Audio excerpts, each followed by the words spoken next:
Hello. I think I need to change the battery in my mouse. I've got a bit of a sticky mouse problem. Yeah, like sometimes your button doesn't do what it's supposed to do. I suppose after about 3 years it probably is time to change the battery. Anyway, how are we doing, guys?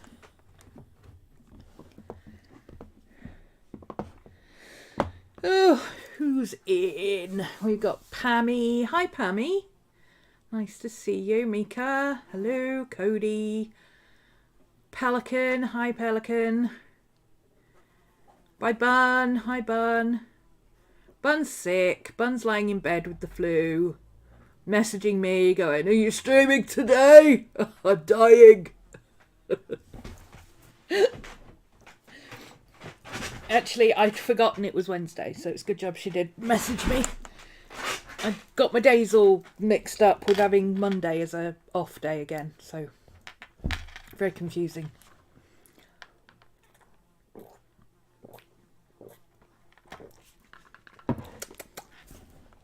Let's jump right in, shall we?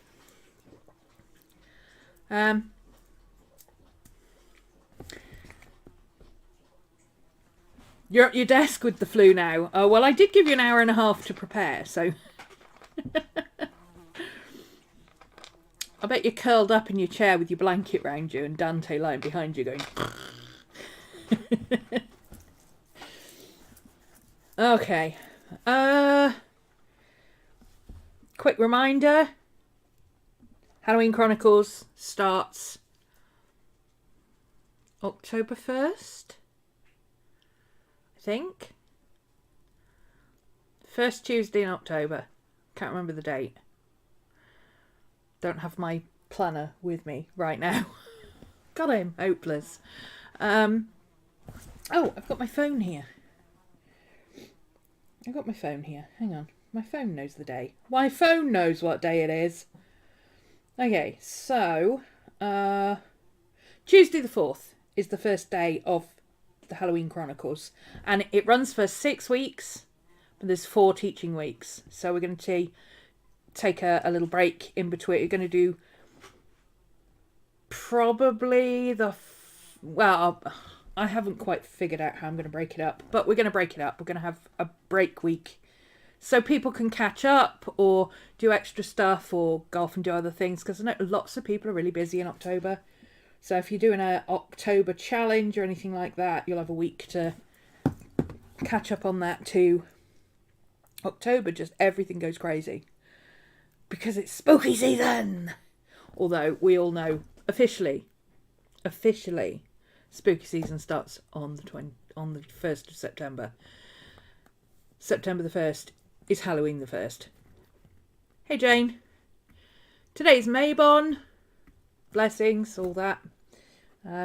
We have some turning of the leaves.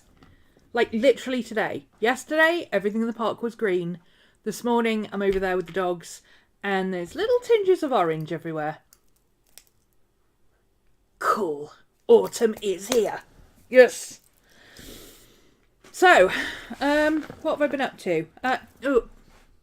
Yeah, that's it. Classes, link down below. Coffee shop. Coffee. Everybody says Ko-fi. I don't know why everybody says Ko-fi. It's literally buy me a coffee. I don't know. Anyway, everything's on my coffee thing now. Also on the members sections on Patreon or Coffee, depending on where you want to sign up. We've made a decision about what we're going to do next year. So if you were on the fence about When Frogs Sing 2023, because we hadn't decided what we were going to do exactly, we have decided that we are continuing with the Saturday Art Club. That will continue to be fun, arty stuff, art tutorials, looking at art books, all that kind of fun thing. Tuesdays will continue to be printables But there will also maybe occasionally a live on a Tuesday, other than the first of the month. There may be one on the third week of the month, if we think we need it for something. Now, the reason we might think we need it is because what we're going to do is change up, we're not really changing up what we're doing, we're adding back in journaling and planning. It's been a big thing that a lot of people have asked for. Massive amount of people, including myself, have suddenly dived back into it in September. I think we've finally recovered from... Woo! Thank you, Pammy. Ooh, are my alerts on? Hopefully they are.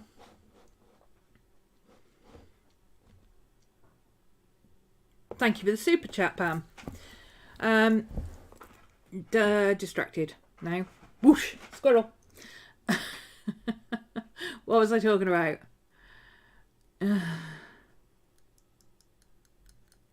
Journals and planning. Yeah, I think the pandemic period has finally dissipated a bit, and everybody who stopped journaling for that has suddenly... There we go. There's the super chats. I need to move it because I moved my face. But there we go. There she is.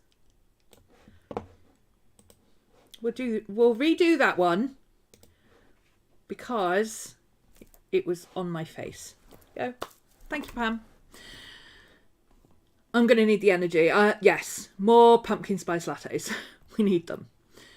So, okay. Come on, brain. Come on, brain, think of things. Come on, brain, you're so smart. Help!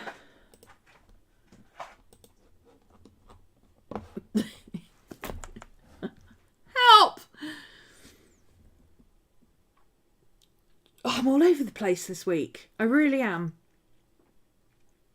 Journaling and planning. We've been asked to move journaling and planning back in. And we will be including in that a bit of magical planning and magical journaling, which, you know, we like to include our witchiness in our everyday stuff, rather than keeping it all separate and special and things. We do it normally. We do it naturally, rather than, you know, trying to make a big thing out of it. So we're going to be doing, instead of advanced classes next year, or what I traditionally do is basics and then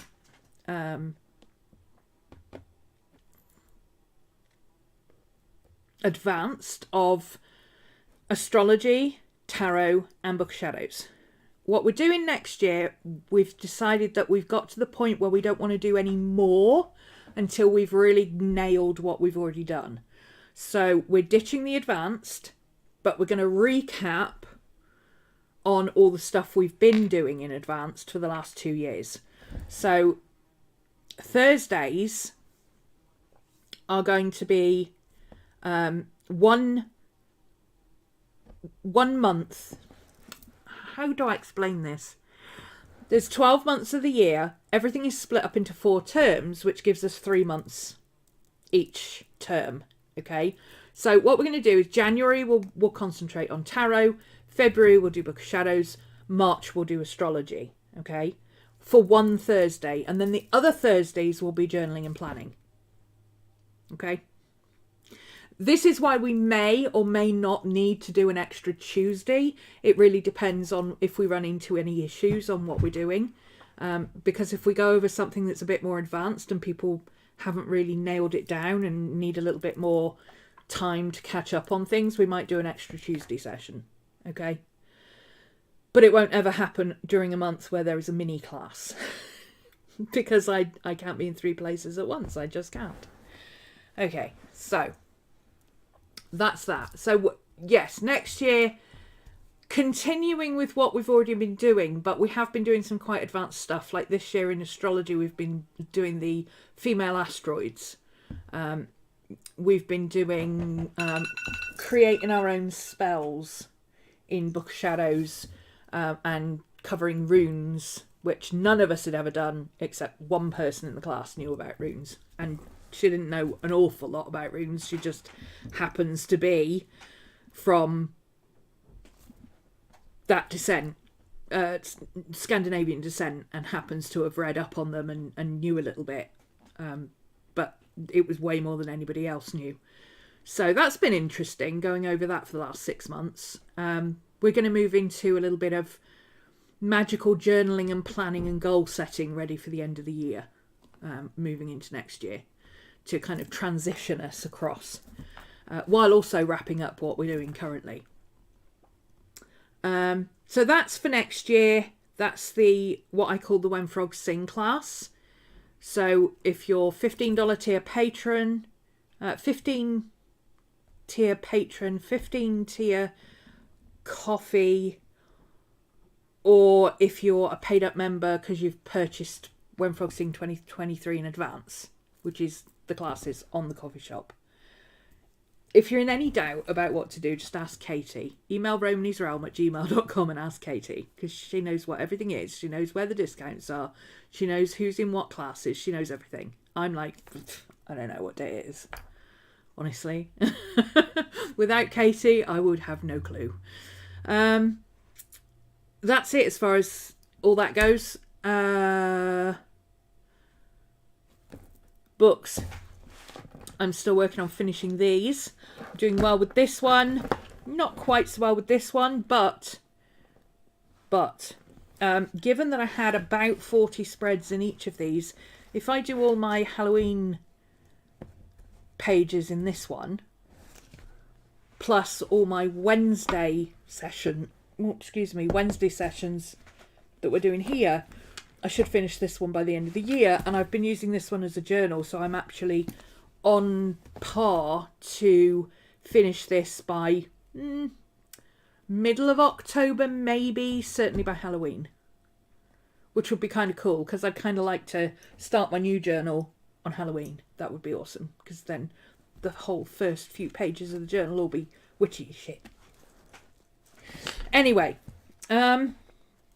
weird week last week, weird week this week. I haven't done an awful lot in terms of journaling and stuff during the week. I did a lot of sketching and things, because it's spooky season. I've been catching up on my spooky films and spooky series. I'm currently watching Sabrina, and I could choke her. Anyway, does anybody else get really annoyed with her?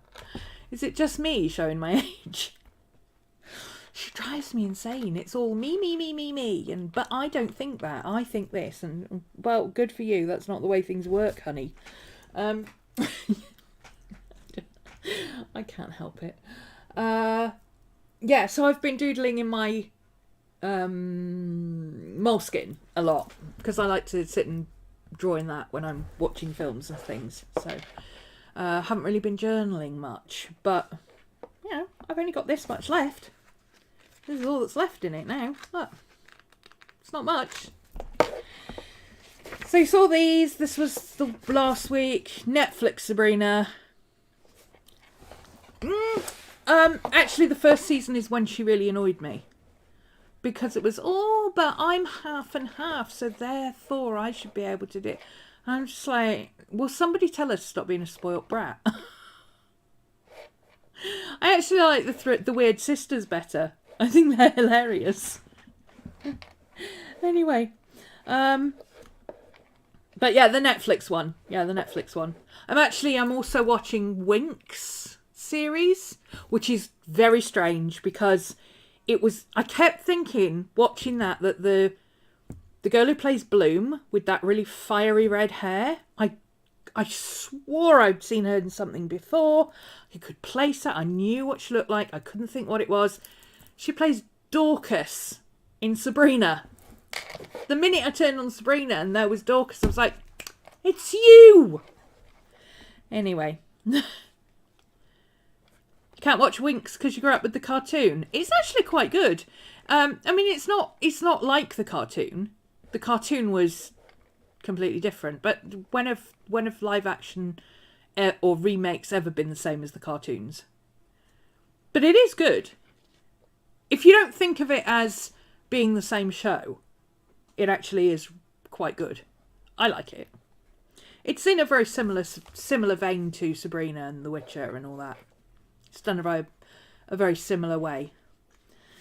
So yeah, most of last week journaling was all of this, because historic occasion, right? Queen's death, new king, all that. So I literally wrote about what happened each day, because the 12 days, it's a very set thing that happens for the 12 days.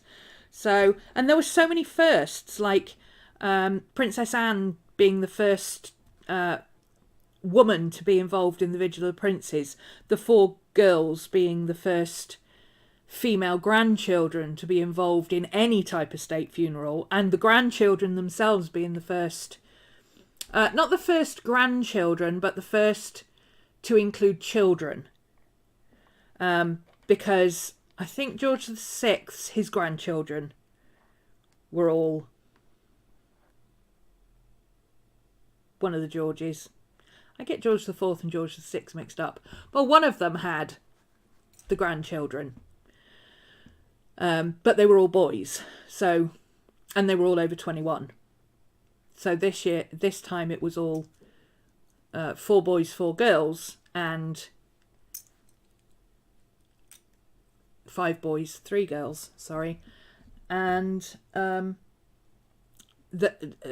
of them were under 21, so yeah, very interesting.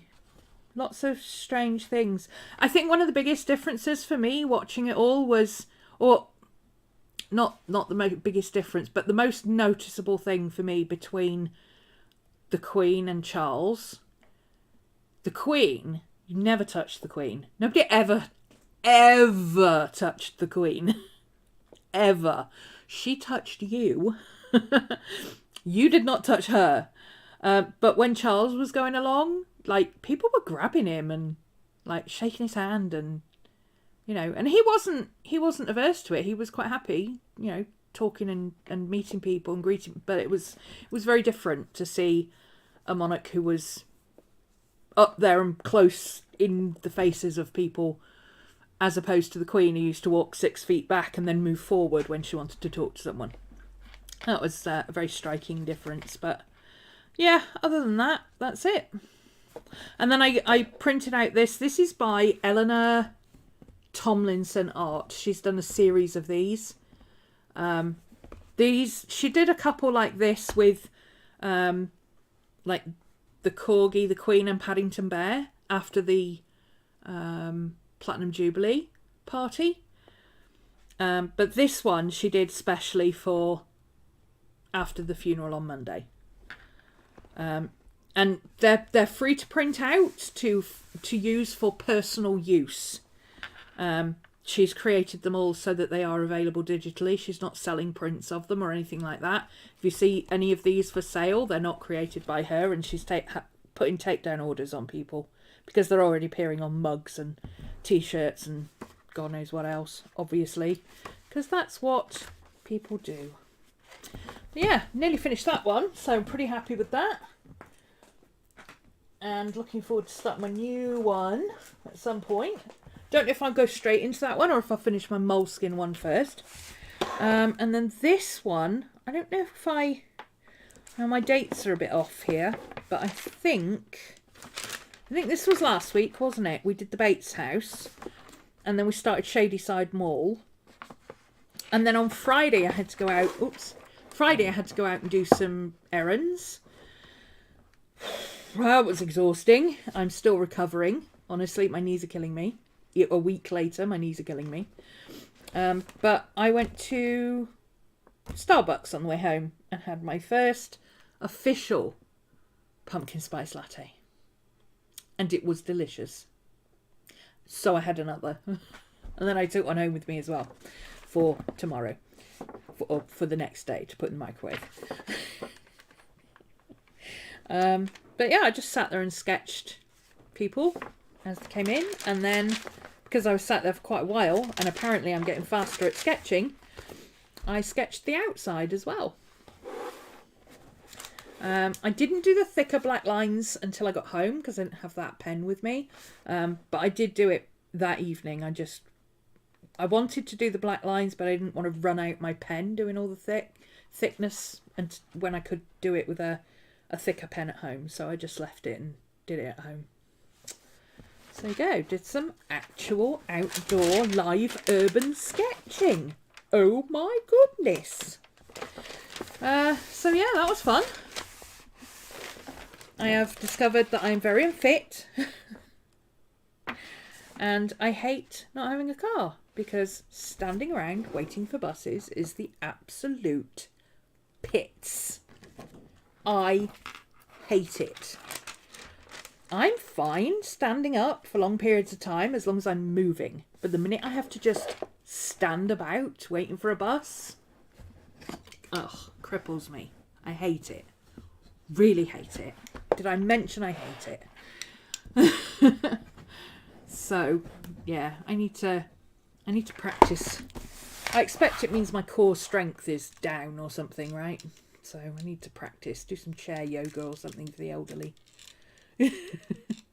Chair yoga sounds good, actually. Just stretching and moving without having to actually stand up. That would be great, because my knees, man. Grew up with the cartoon too, even went to one of the movies in the cinema, but you also watched the show. It's intriguing to watch and actually pretty good. It is pretty good. I actually really like it. It is a bit odd, but it's good. You've got to always keep reminding yourself that it is a teenage show, I find. Yours keeps being sold out of pumpkin spice latte. The horror. The humanity. How? How can they not know that pumpkin spice latte is like the thing that everybody wants to drink at this time of year?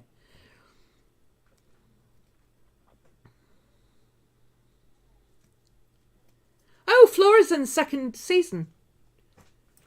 Flora's in the second season. She's a major player in the second season, like episode 1.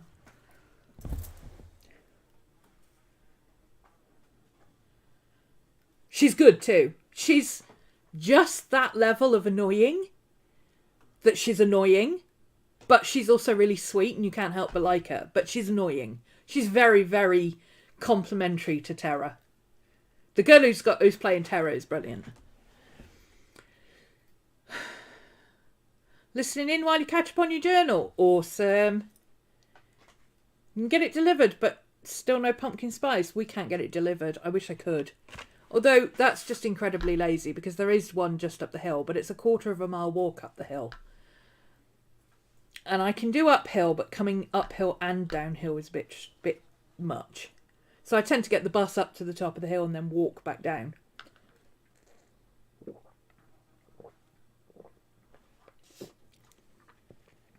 Yeah, I noticed that. Aisha and Flora. Flora is really good, but Aisha is the Ravenclaw, and Flora is more of a Gryffindor. But she is a really good character, very, very good. I like the girl who's playing her. Okay, so before we get to sketching, we are going to get to sketching in a second, but first, every single one of my pens is completely annoying me. Not these pens, my fountain pens. I have several fountain pens. Most of them are Lammies or cheap pens, and I've never had a problem with them until I started using... Let me grab it, because I can never remember the name. I always want to call it Rutger and Hauer, and that's not it, because that's the actor. Rutger Hauer is an actor. Rower and Klinger. There we go. It's not Rutger Hauer, it's Rower and Klinger. I like this ink. I like this ink a lot, but it's supposed to be for fountain pens. Every single fountain pen I've used this in has eventually developed some kind of flow issue. And it's not that I leave the ink in too long or leave it to dry out or anything like that. My pens don't dry out. I use them all the time. But it's like this one, for instance. It works for a while. Might even work now because I used it earlier. There we go. So it works for a while. See, it's starting to go scratchy. And then it starts missing bits, and then it stops working. And then what I have to do is twist this to push the ink through.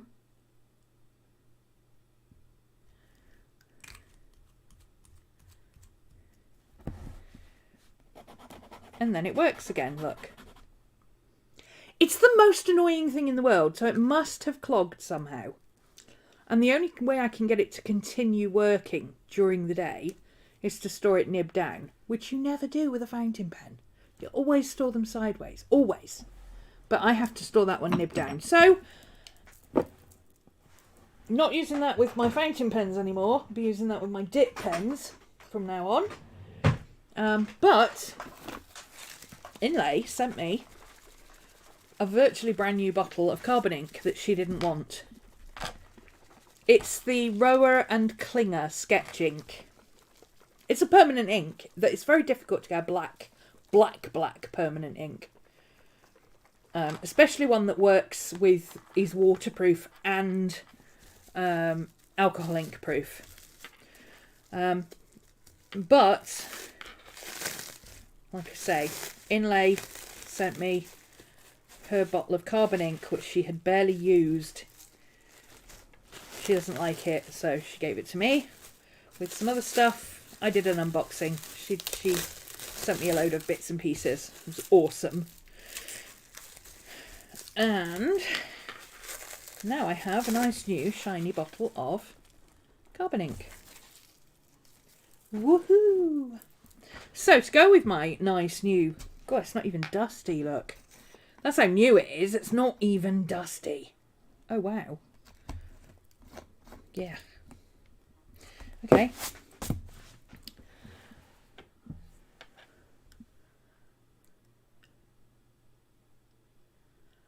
You don't have any problem with the sketch ink if you store it nib down. Yeah. The thing is, you shouldn't have to store it nib down. Hey, Roach. Anyway, I treated myself to a new pen.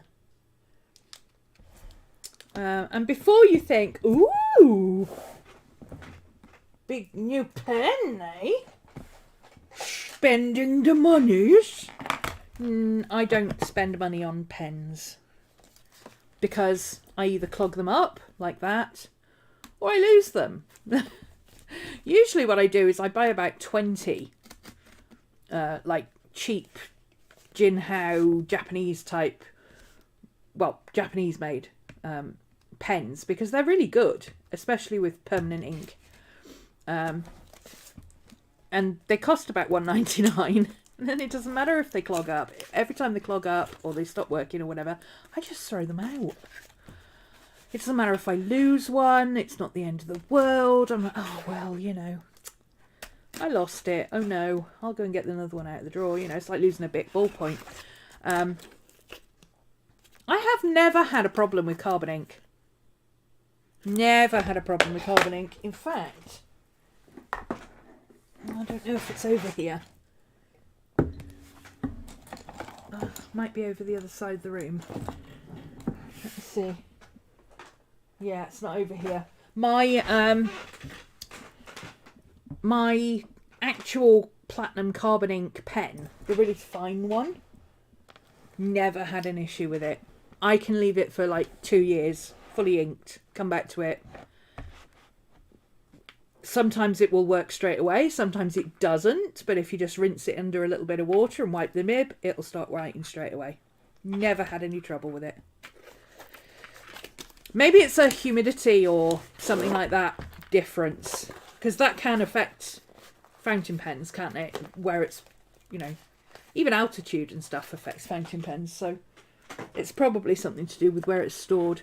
But I spend a whopping £4.95 on this little thing, which is a Amazon Basics brand refillable fountain pen. Simples. The trick with the carbon ink is to not put your whatever you're refilling with right down to the bottom of the ink. Don't ever put it right down to the bottom of the bottle because it'll just pick up loads of carbon crap. So, got instructions for how to put it together. I'm not quite sure why. In several different languages. But yeah, it's literally Amazon Basics fountain pen. Comes in a... Ooh, it's nice weight.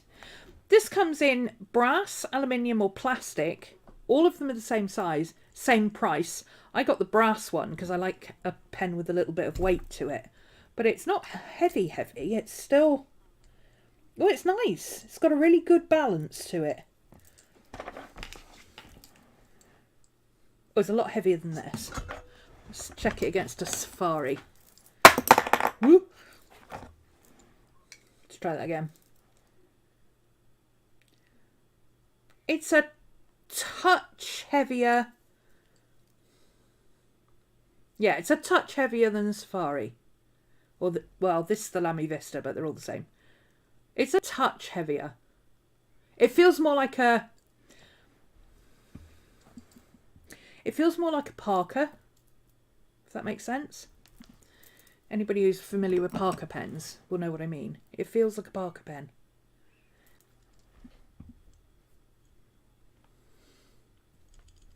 It's got a rattle.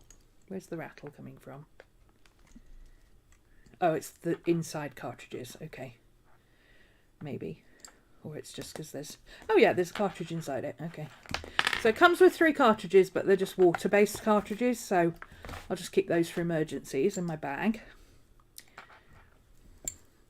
Oh, this does stay on. It's just me not pushing it on properly. But yeah, see, mine's brass inside. Brass is just easier to clean. The plastic ones get clogged around the... And they break easily if you drop them on the floor. And the aluminium ones bend. The brass ones I don't have a problem with. Oh, it's got a really lovely weight to it. I like this. It's a nice size. It's quite a nice looking pen actually. I like it. And I got it in the fine nib, which is my preference for drawing and things. This lid doesn't want to stay on properly, but I think I'm just not pushing it on properly. I think it's just needs to be pushed on better. And then I bought a international standard converter because for some reason I don't have one. I don't know why I don't have one, but I don't have one. Now, see, that doesn't fit.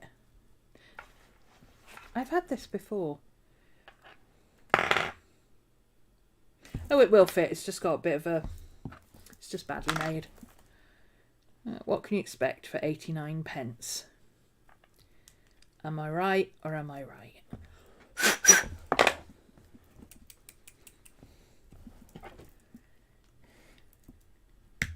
There we go.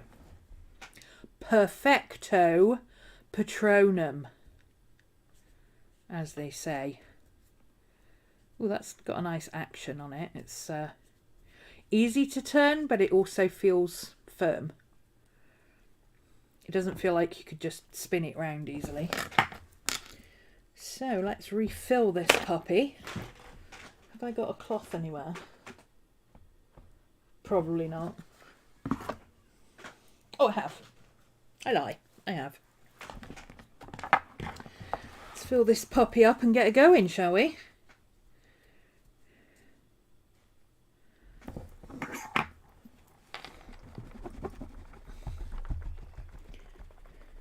Have you got an Amazon Basics pen, John? It's a nice pen, this one. I feel like this is going to be a good one for sketching with. Okie dokie. Let's, how deep are we? Oh, right near the top.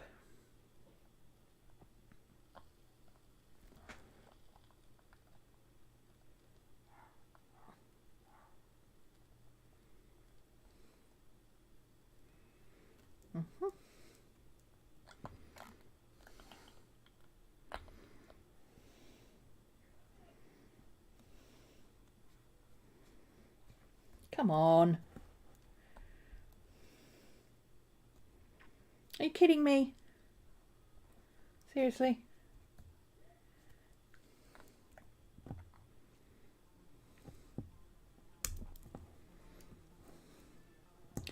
So is it the pen or the converter? It's the converter's being silly. I'm about to get in a massive mess.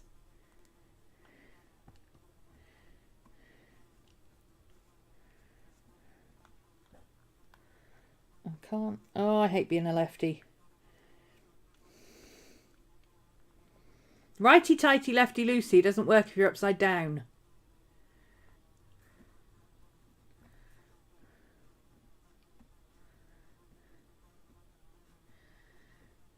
It's a good on-the-go pen. Yeah, that's what I was hoping. There we go. That worked.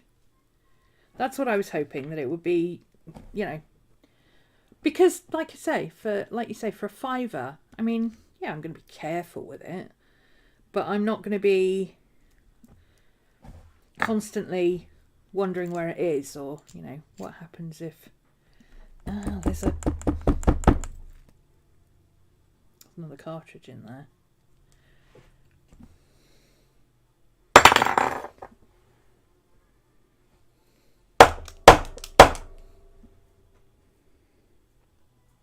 Is there another cartridge in there?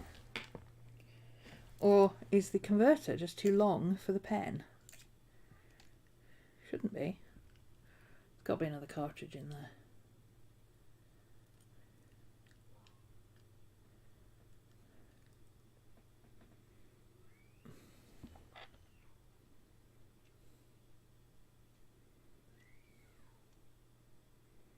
I'm trying to see and I can't see.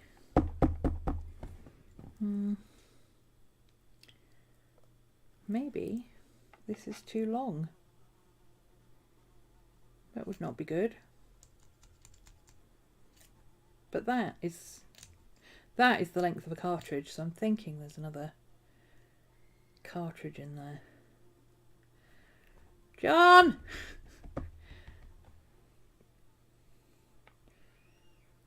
Should there be another cartridge in there? I think maybe no. I think maybe this is just a little bit too long. But that's okay. I need another one for my other pen, so.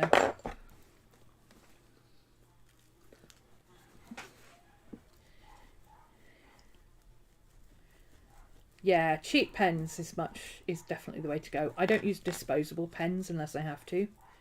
I go through so many Bic ballpoints that I really would prefer not to use disposable fountain pens. The whole point of fountain pens is that they're not disposable. I'm absolutely covered in ink. Sorry. You have to wait while I... Look at me. Covered. Oh, am I covered in ink? Don't even know. Yeah, I can't see anything long and thin to hand.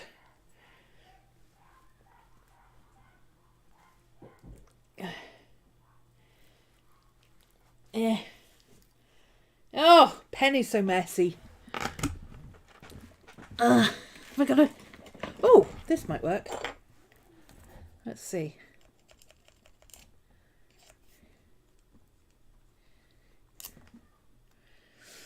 If there is a cartridge in there, it is well and truly jammed. I think it just doesn't take that long of a converter, but that's okay because I've got another pen that will take that converter. And we can see if the other converter I've got will fit. I thought it was not a universal, but we'll check if I can find it. Here it is. It's a tiny bit shorter, I think, that one. Yeah. I don't know if it's a universal though. And I don't know if it's short enough. It'd be very annoying if it's got too long a converter, because like literally it says on the packaging takes a standard universal converter. Well, that's a standard universal converter, so I'm covered in ink.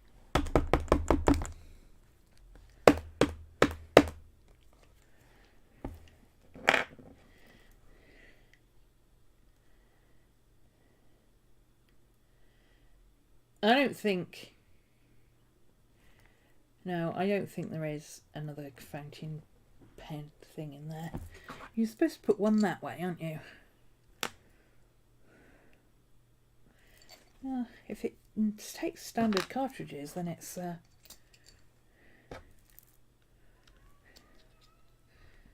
Oh, that is a universal one. Which is also too long, but not as long as the other one. Well, I'm annoyed about that. Okay. I guess we'll use a cartridge. So, let's pop that back in there.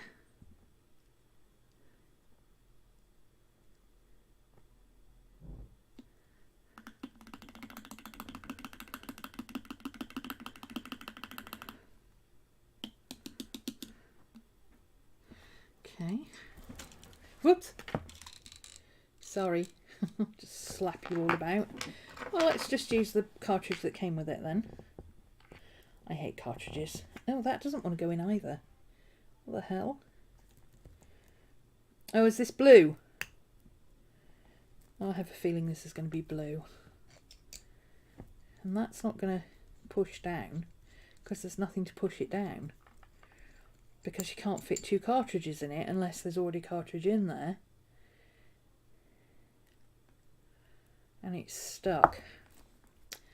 What the hell? I was so excited about this. Now I'm like, I'm just at the point where I want to throw it in the corner. Oh, there we go. That worked. I'll have another play with that later. So we may have blue ink, we may have black ink. I actually don't know. I think it said black ink. Oh, it writes nice. So I'll forgive it. It does write nicely. It writes beautifully, actually. Ooh, it's very smooth. I like.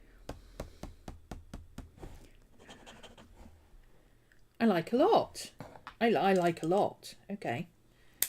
Let me just clear myself up again. I am literally covered in crap.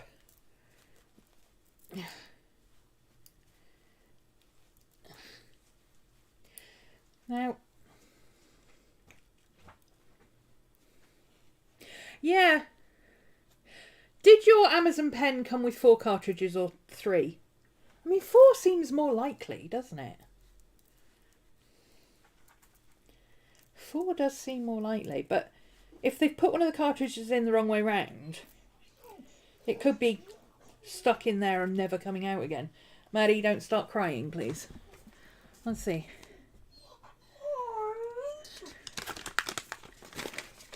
Put it in there, push that, do that. Let me have a look.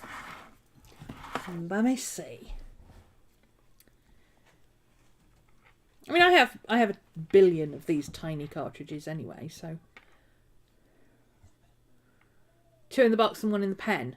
That's what I think I've got here. It's annoying that it won't take a standard, but I do have another pen that I could use a standard thing in it, so. Funnily enough, it's a pen I've had since primary school. 3. It comes with 3 cartridges. Okay, I'll let them off. It does come with 3 cartridges. Universal standard cartridges. In fact, Amazon Basics do their own standard cartridges. These actually have Amazon Basics written on them. The cartridge here. Oh, don't need to take it out of the pen. Out of there, I've got it. Look, it's got Amazon Basics written on the cartridge. So they do their own brand. Sometimes there's a little fake empty cartridge. Because old style fountain pens, you used to put one in the lid backwards and one in use. So you always had a spare cartridge with you. See? Well, it's writing black at the moment, but it just had black ink in it. So I don't know if it's black ink or blue ink. It doesn't say, but I think it's black ink. It's a really, really nice pen, though. I think this barrel is slightly misshapen, but yeah, for £5, what do you expect? Eventually, it will start to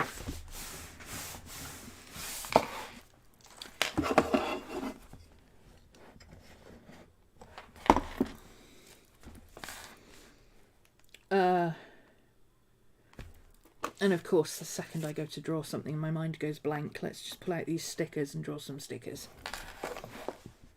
Let's draw what's on the stickers.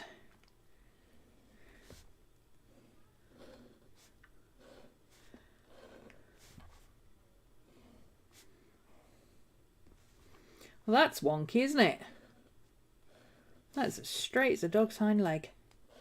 In fact, I think my dog's hind leg is a little straighter than that.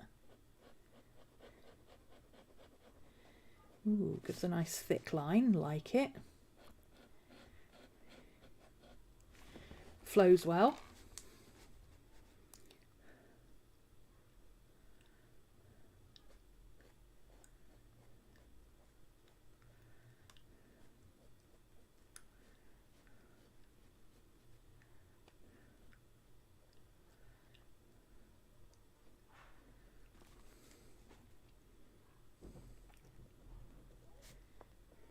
Works upside down.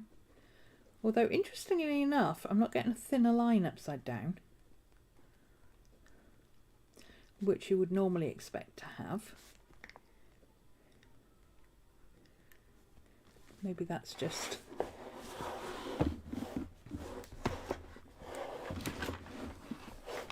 Yes, oh, yeah, it's a universal, international universal cartridge, so it's not a brand specific, it's just like school cartridges.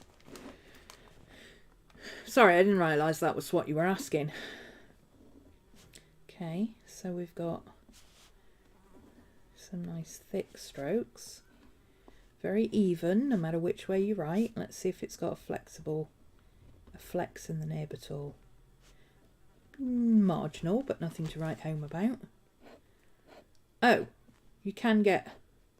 Okay. You can get thinner lines if you're doing that. It's just my eyesight telling me that it doesn't look the same. Oh, that's much thicker, yeah. It's got a really nice weight to it.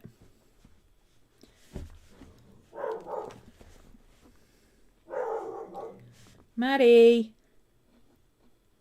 Just because everybody else is barking doesn't mean you need to.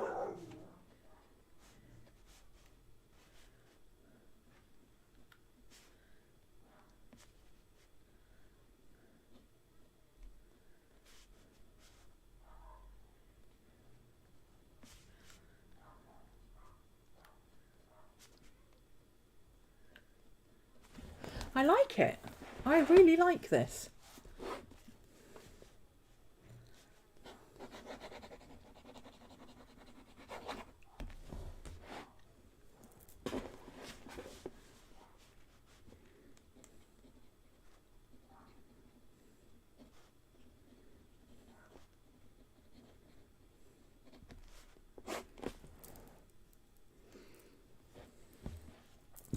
The fine, I got the fine instead of the extra fine, and the fine is just a tiny bit too thick for my writing.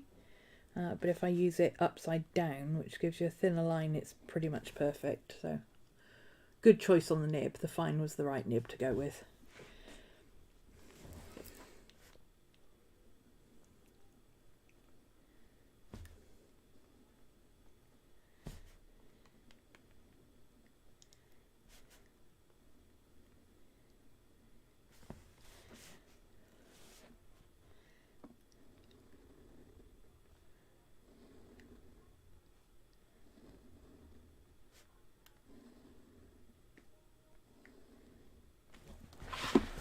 Nice, I like it. I'm absolutely covered in ink, but that's okay. All right.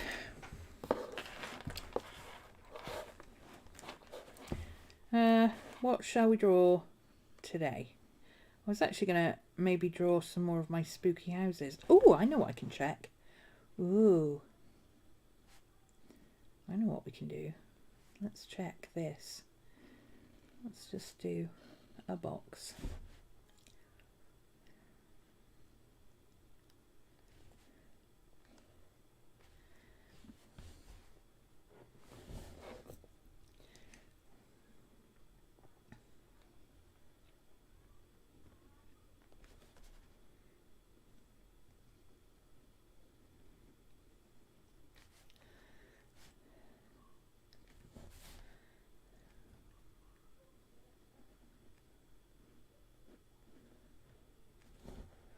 A tin.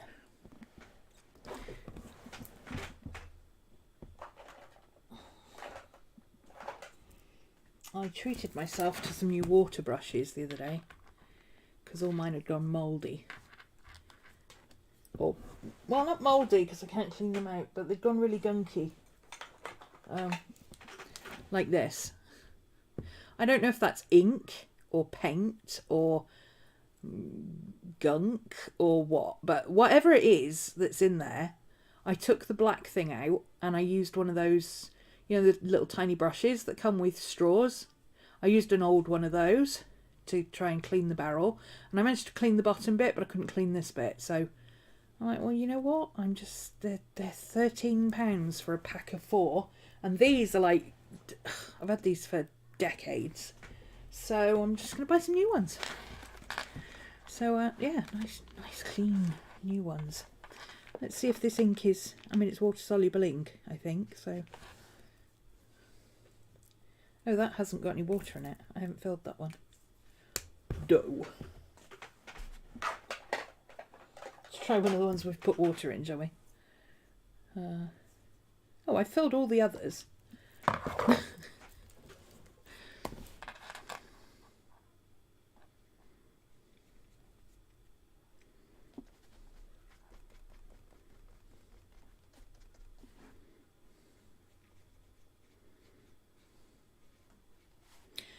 This isn't waterproof ink, is it? No! Can't be. Can't be. They never give you permanent black ink.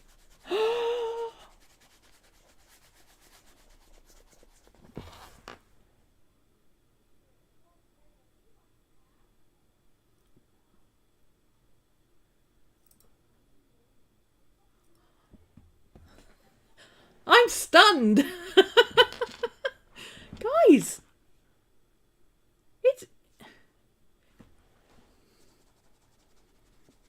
it's permanent ink.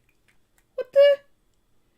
When did people start supplying permanent black ink cartridges instead of washable blue? Oh my god. Oh my god. Okay.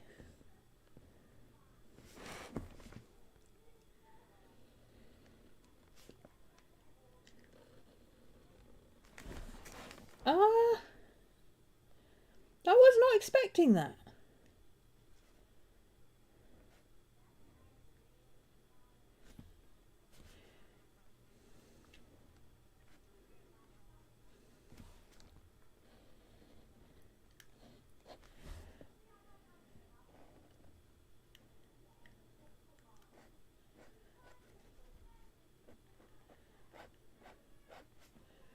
It's not often I'm surprised by supplies.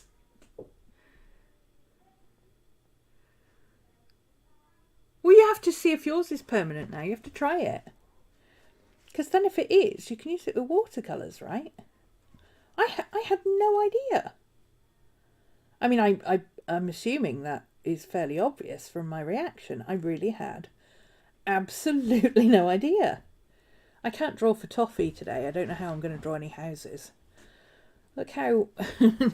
Maybe if I sat up straight, that would help.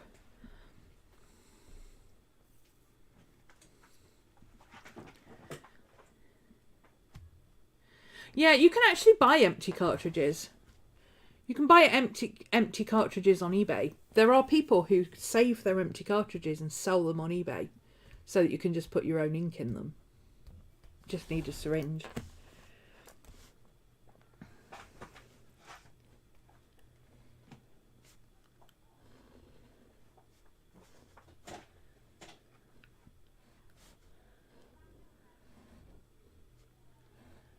I'm ghastly flabbered.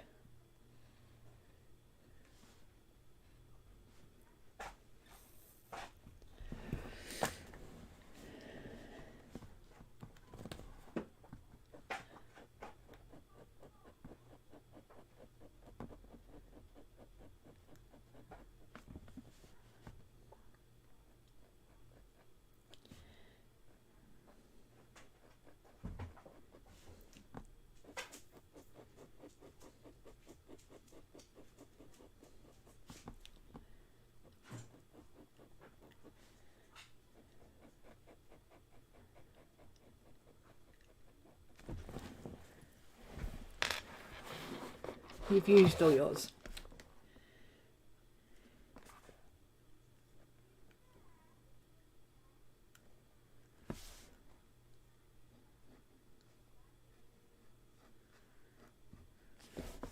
I keep trying to work with a brush pen.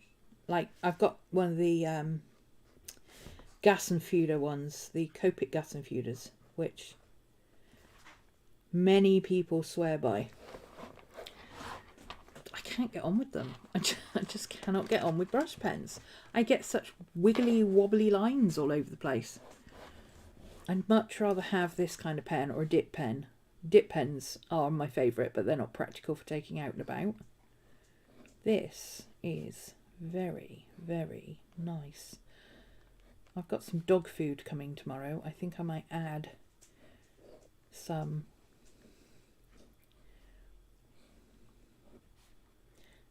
cartridges to my order so that I've got a supply of these cartridges, because I didn't know that they were permanent, or I would have bought some instead of a converter.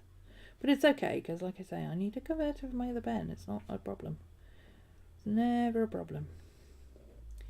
Always better to have too many than not enough, or none at all.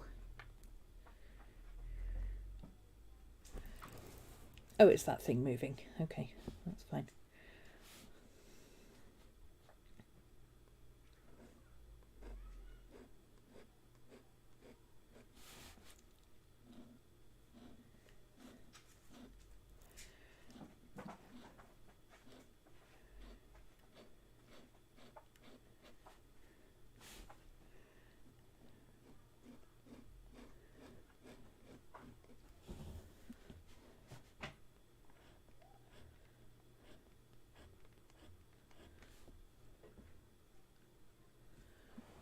Okay then.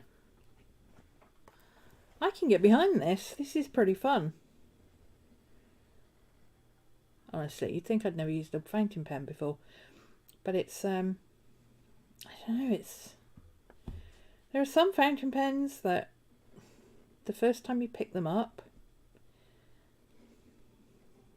you're like, yeah, it's okay. This is nice. It's especially nice for £4.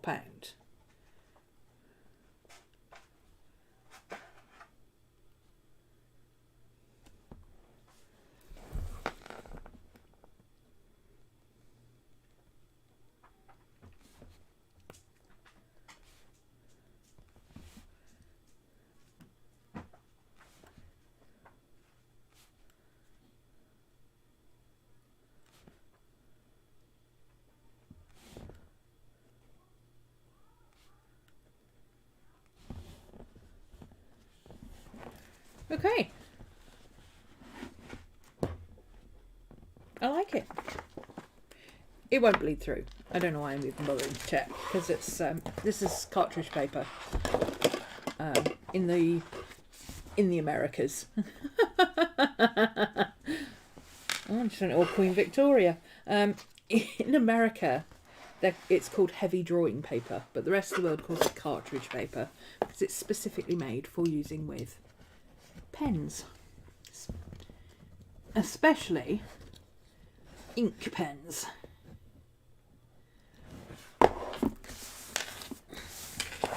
So, what we're going to draw. I like the fact that I've had the lid off quite some time and it hasn't dried up yet. the nib hasn't needed wiping or anything. And it hasn't picked up any fibres from the paper either, although this is cartridge paper, so it shouldn't.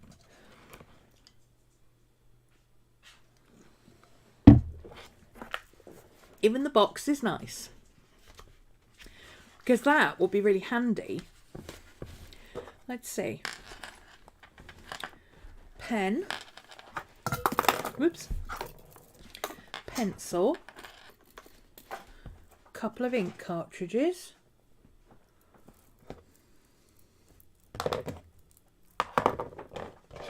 Water brush.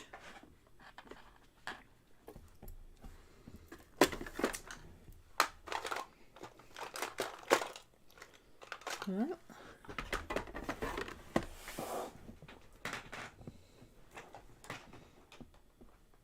Like all of my pens I can walk about. I don't know where my pencil case is.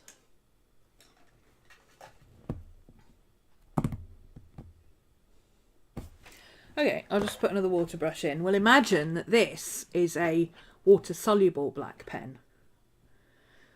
I was actually looking for my Pentel. Oh, there it is. Pentel.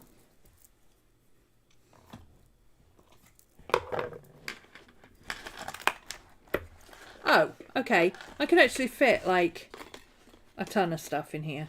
Look at this. These would all fit in the room in here. And I've still got enough room for another layer. Okay, let's test this theory. Let's test this theory with, well, let's put all those in for a start. So that's one layer. And then that's 2 layers. That's a bit too chunky. I wouldn't put anything that chunky in. Let's put a pencil in.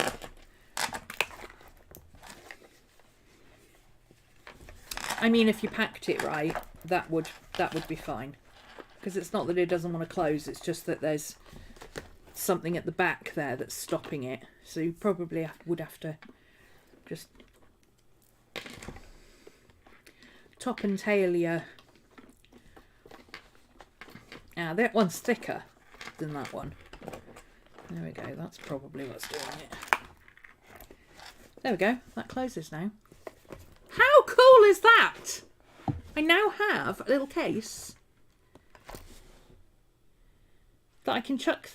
I like it. So I can fit 3 water brushes, 2 pencils, and 2 pens in this. And if I pushed it all up, I could probably fit a bit of a kneaded eraser in. But I think if we pulled that out, I don't know if it's stuck to the box. I'll have to try it. Because you know me, I've got to see if I can MacGyver something. But if you pulled that thing out, you could actually fit quite a lot more in it. Huh. Also,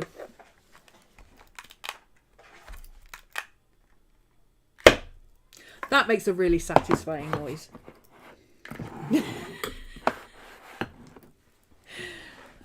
Okay. Oh, I need a coloured pencil if I'm going to draw stuff with you guys, don't I? Because you can't see otherwise. It writes really nicely.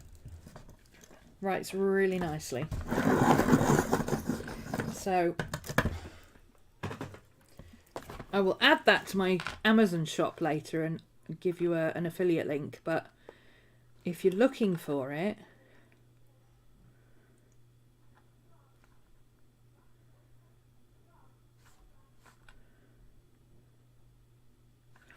it is called an Amazon Basics refillable fountain pen.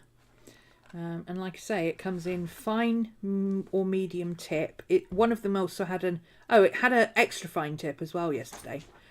So it's got a fine or medium tip, but the extra fine is out of stock. A brass one, $4.77. Mine, the brass one is. Oh, that's interesting. They were all the same price yesterday. Weird. Amazon's pricing is odd. So £4.77 for the brass one, £4.34 for the plastic, and £3.90 for the aluminium on Amazon Prime. Ooh, ink refills.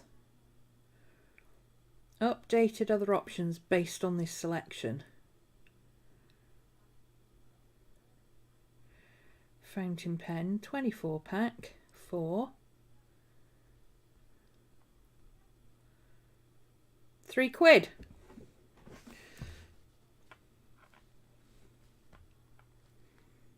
I don't need those right now. I'm not going to get distracted by ordering those right now. I don't need them right now. I've got 3. It's working really nicely. Okay. What are we going to draw? I need my... Hi, Boo-Boo. Doodlebugs come for a tickles. Hello, Mr. Boo. Hi, Doodlebug. How you doing? Scooby-Dooby-Doo. Hi.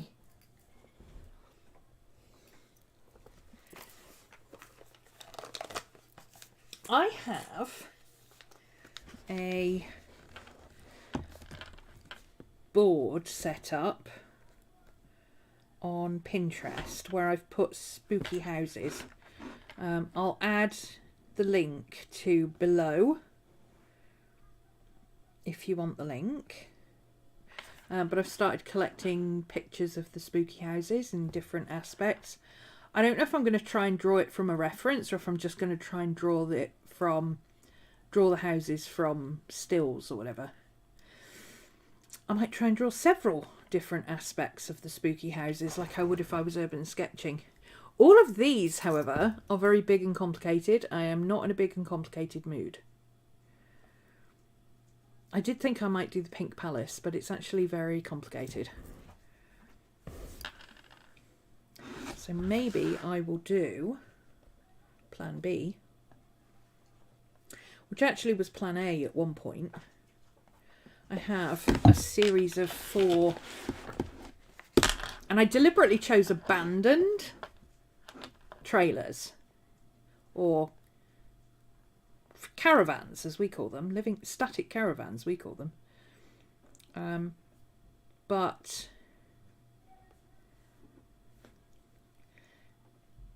I thought I might do one of them on the list is Nancy's trailer from The Craft, and I thought I might try and put something together for that. Originally, what I wanted to do...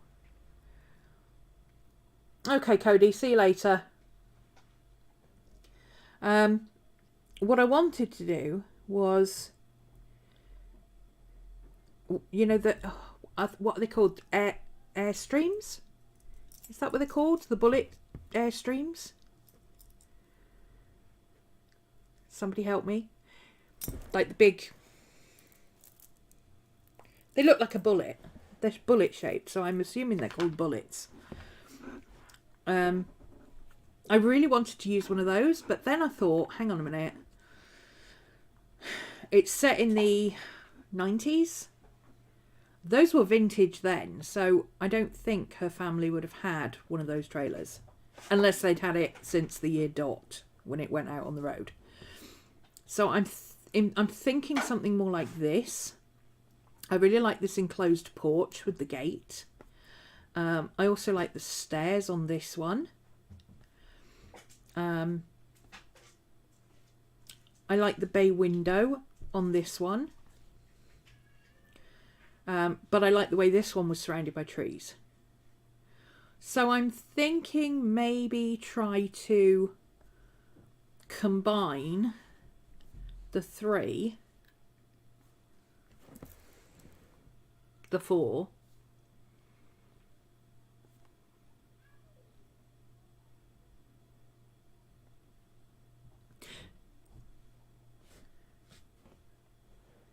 There we go. Okay, now they're all facing the same way. I knew there was something weird about that one. I've turned it round so they're all facing the same way.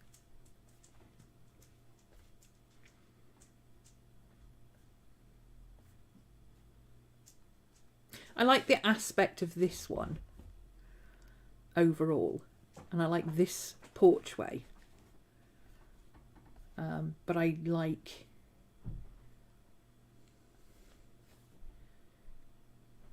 like this one, but I don't want it to be up. I want it to be flat like this, or just off the ground like this one.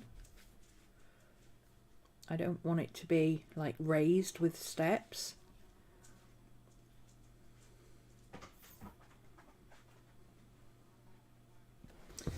Okay. So let's have a go. I'm gonna... Oh, can I have it all on the page? Can I have everything I want at once? No. If I do that, you won't be able to see it. Do you need to see the reference? I don't think so. I don't think so. I'll add the references to the Pinterest board after session. I was going to say after class then. After session, and then you can go and have a look yourselves if you want to. Okay, I'm all out of whack today. I just can't quite get straight.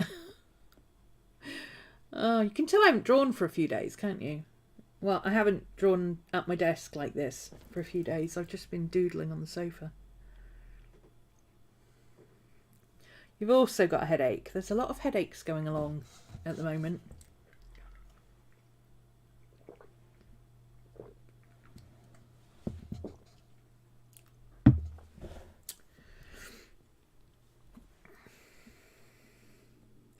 I don't think I want to do it across 2 pages. I don't think I want to make this too big.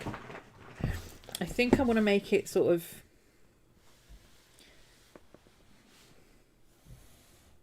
this size, maybe.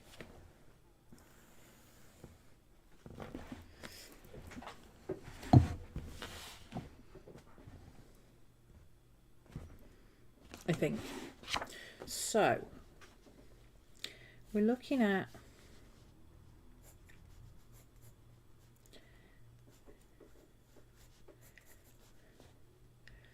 something a bit sort of that shape.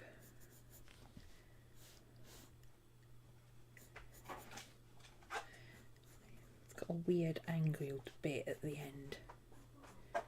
I'm not sure that I like that. So I want it lower to the ground, so it's going to have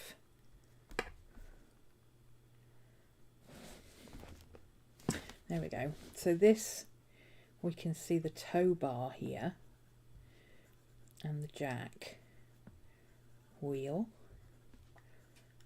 That tells us how close to the ground it is. So the ground level, so we could actually have legs on the back and then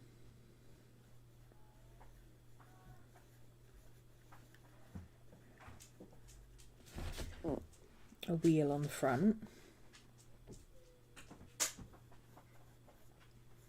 And then this one wouldn't touch the ground because it's got a stand.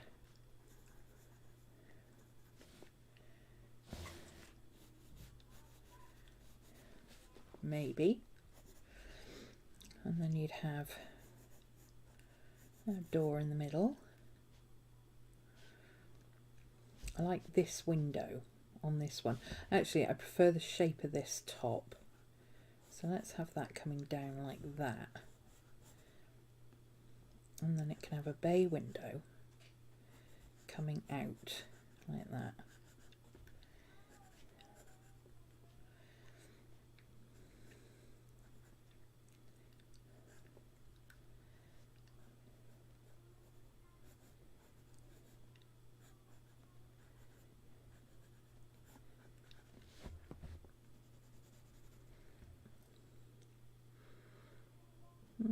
Think.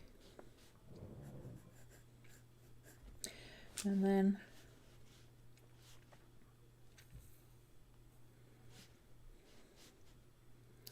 probably have side windows here. And then let's do a smaller window somewhere back here. That would be maybe the bathroom window. A little tiny window like that. And then there might be a, let's see, there's probably a bathroom there. This would be the main area. This might be a bedroom. So this will probably have a window, but it'll probably be quite a long window. And it would almost certainly open.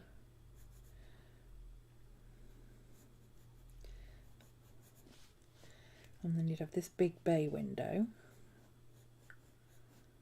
Maybe.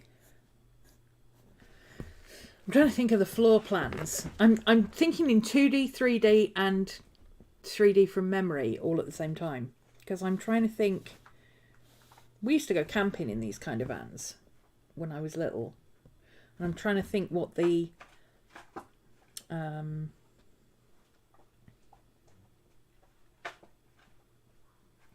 floor plan was of the caravans.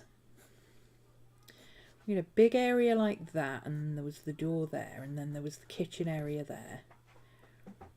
And then this was a bedroom with 2 bunk beds. Then there was a shower, and then there was an oddly shaped room up here that was the master bedroom. And I think there was another door here.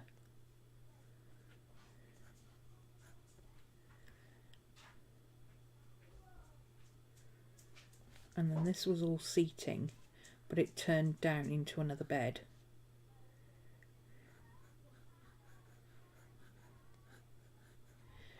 And there was a table in the middle.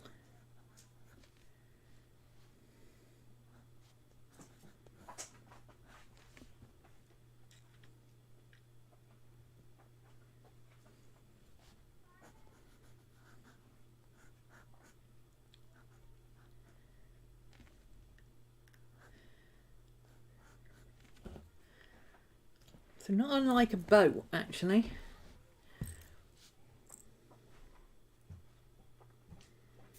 And then in the film, there's like seating there. There's a kitchen area there. There's a door there. There's a seating area there with a table, like a breakfast table thing. You don't see this bit, so I'm assuming there would be a door or something here. There's kitchen bits there, because that's where the microwave blows up. She comes out of there having just had a shower, so there must be a bathroom down here somewhere. So maybe this would be the bay window.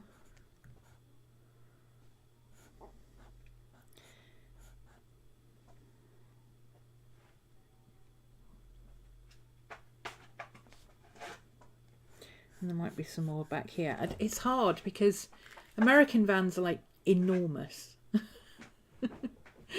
Absolutely enormous compared to ours.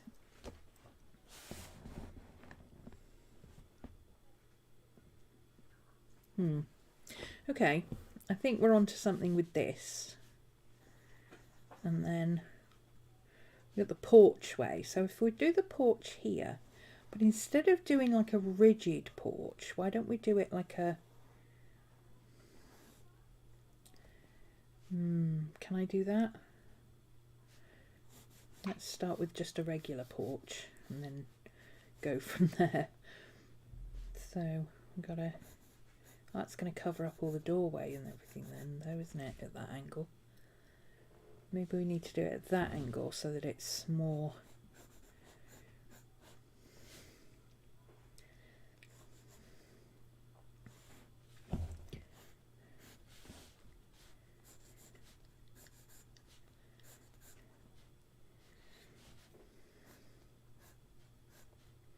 That's the railings, and then that's the path, and that goes back up that way. Well, it wouldn't go that way, it would go that way, wouldn't it? Come on, perspective, it's a thing. Come on, girl.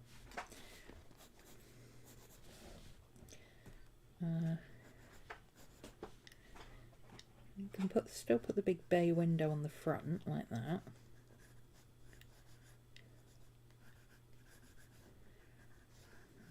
even a rounded roof. This is hard. My brain doesn't want to do this. Because it's really hard to figure out where I'm going to put everything.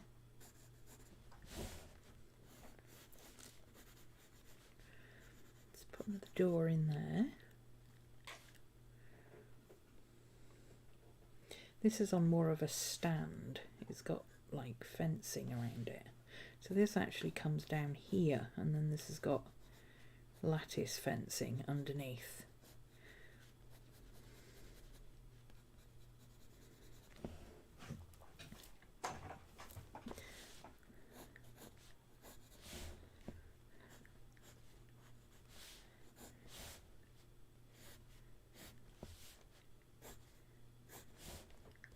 It's got a corner piece like that. And we could cover this with bushes so we don't have to draw any of that. It's always a good way of doing it. This can be the top front bit. Could give it kind of a almost a gypsy wagon shape at the front there, couldn't we? Which seems to be getting bigger and bigger every time I draw it, but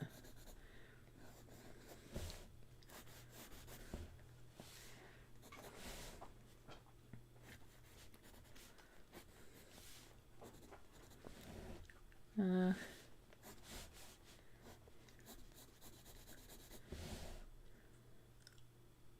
mean, it's okay.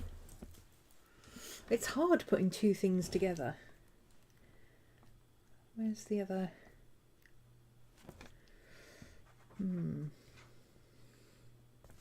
What if we did that shape?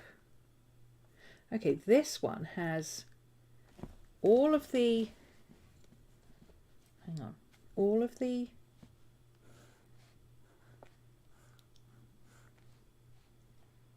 so you have bay window. This one has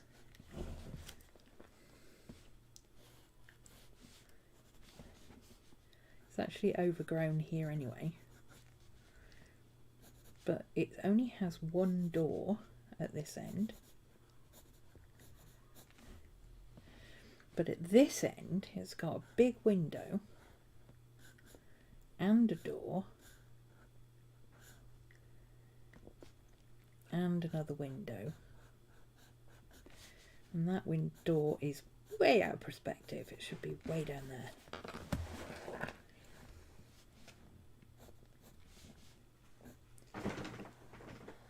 So if there's a window there, it's covered by that. There's a window there, and a door, and a window, and a roof, a window. So what if I now put the tree's in the way. Well, I guess I could remove the tree because I don't really need the tree to cover up anything. If I do that, I could have it coming down that way.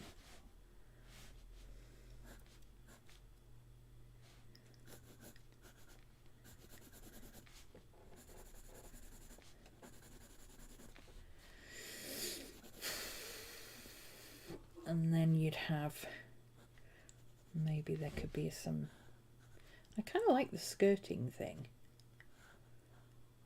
I know I said I wasn't going to do a skirting thing, but I kind of like it. And I'm assuming it serves a practical purpose of keeping animals from getting underneath the trailer. Same fountain pen over here, over there is 11.25. I don't know what the conversion rates are these days, but it sounds about right.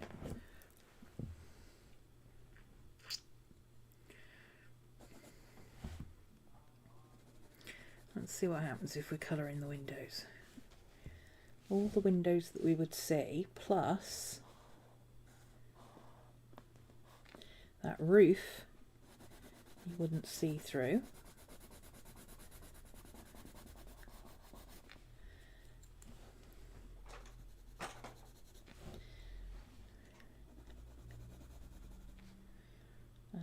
we could maybe put a bar across there.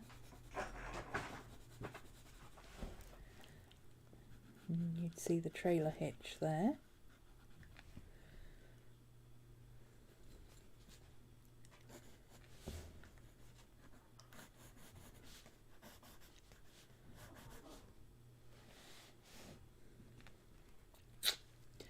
I mean, we could go the whole hog and put like lights up and stuff.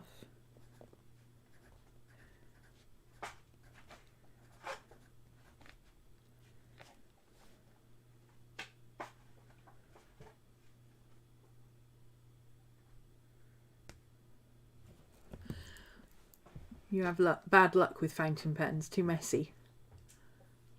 I only get messy with them when I'm trying to refill them from a bottle. If they're just cartridge pens, I don't tend to have too many problems. I don't like microns.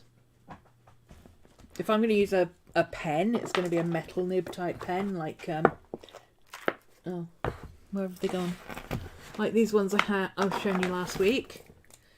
These metal nib pens, the fine ones, because plastic nibs just... Microns wear down on the nib before they wear out. To me, that means the nibs aren't good enough. Because I'm not heavy-handed with my pens. I've got pens that I've had since, well, school.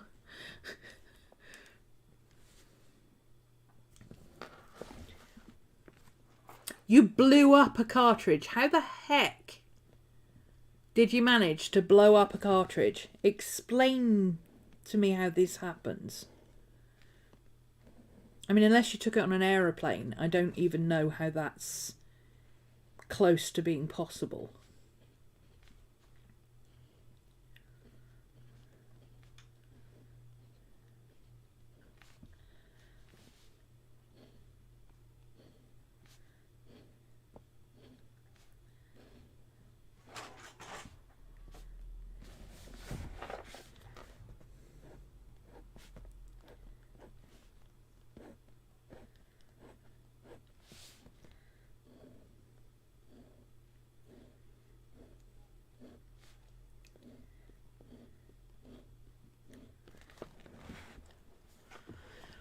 You put it in wrong and it leaked everywhere.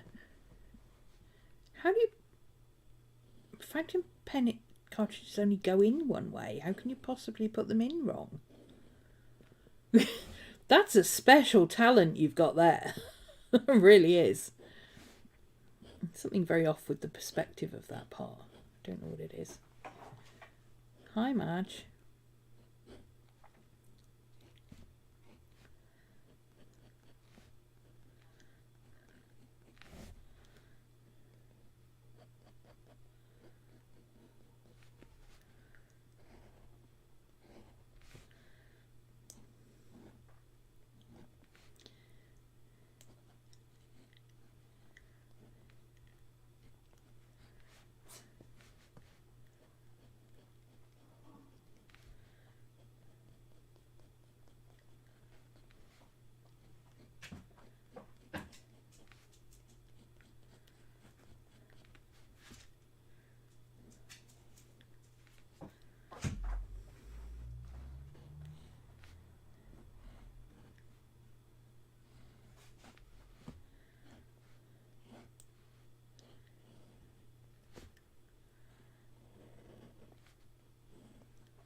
It does write really smoothly. I'm very impressed with this.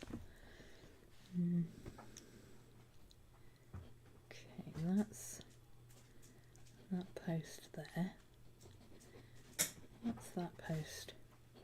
That's that post. So the back of the trailer is that line across there.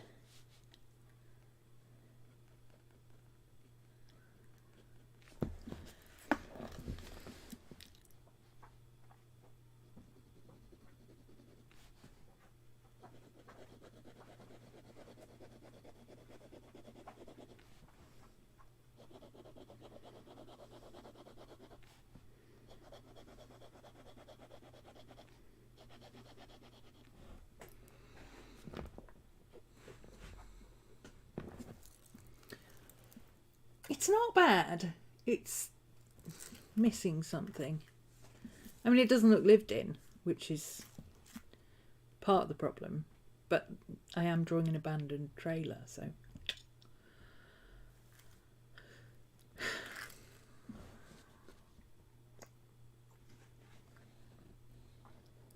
I like the curvy bit on this one.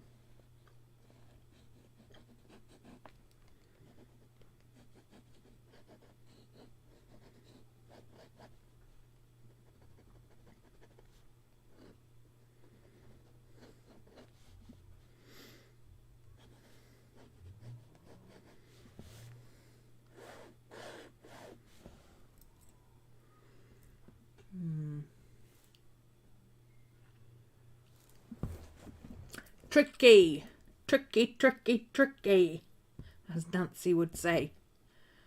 Draw a sleeping dog under it and a car on blocks in front of it. Nancy didn't have a dog. I'm not sure that they had a car.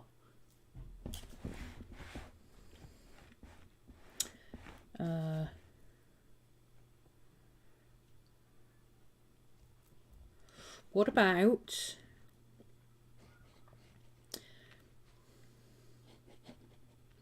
I don't know, what's his face seems like the kind of guy who would have a rocking chair on the porch where he'd have a beer in the evening. So maybe we could do that. Put a rocking chair out. Don't know what a rocking chair looks like, but, you know, we'll pretend. There you go, there's a rocking chair. Make it look lived in. Yeah, I don't want to make it look lived in with things that wouldn't actually go there, though.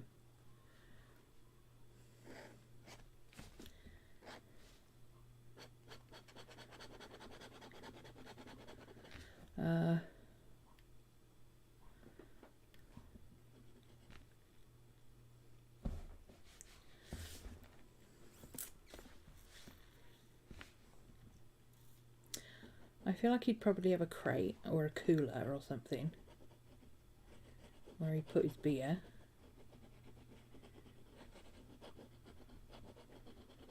I know that sounds terribly cliche, but you know, he does he is wearing a wife beater and drinking a beer in the movie, and he does have egg all down the front of his wife beater, so I'm thinking he's the kind of guy who likes to sit on the porch and have a beer in the evening. You know, maybe what about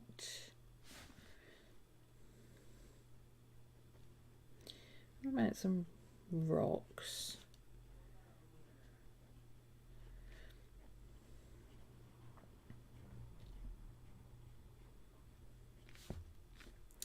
Maybe... Oh, I know how to make a house look lived in. Put up some washing, right?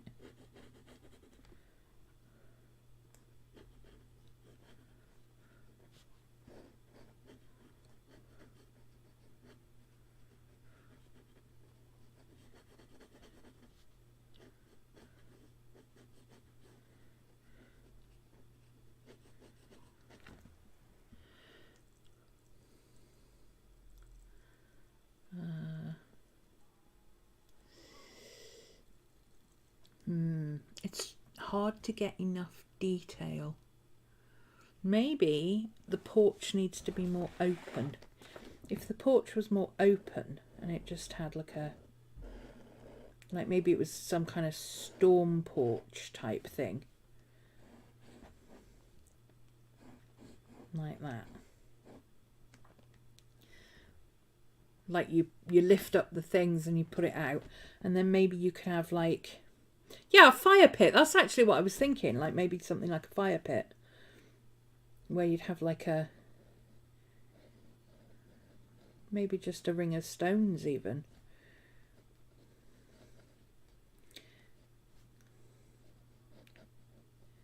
A couple of little basic chairs. Maybe a floor cushion or something. Where is it set? I seem to think it's set in like California or something like that. West Coast. Fairly decent weather on the West Coast, right? Maybe we could have like some kind of a, not really a cauldron, but just something to boil water over the fire pit. Do people do that? I mean, I would. If I had a fire pit, I would boil water over it. If only to put the fire out. I mean, you wouldn't have to boil the water to do that, but, you know, why not? Maybe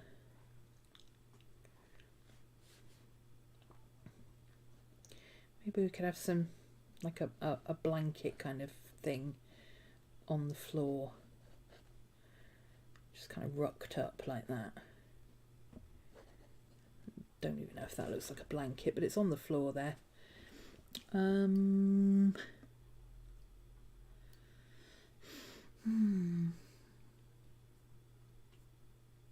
Oh, a few bits of chopped wood. Yeah, that would be... Actually, you'd probably have... You might actually have a wood pile. If you've got a fire pit or an internal stove of some kind, you would actually have a wood pile, wouldn't you? Even if it's only a few bits and pieces.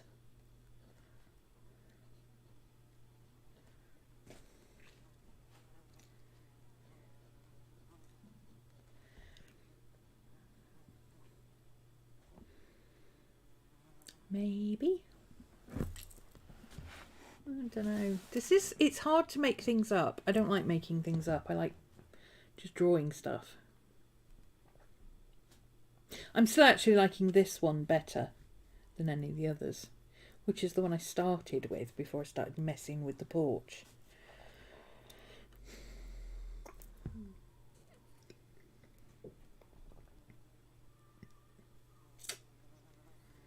I don't know.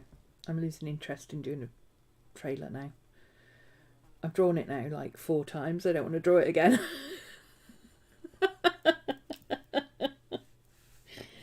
Oh, the struggle is real. The struggle is real. Okay.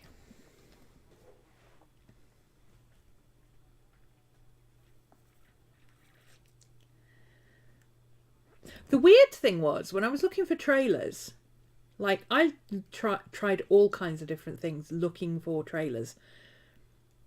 Caravans, static caravans, all sorts. I couldn't find photos of ones where they were just lived in. You know, with like people walking around and stuff left out on the deck, and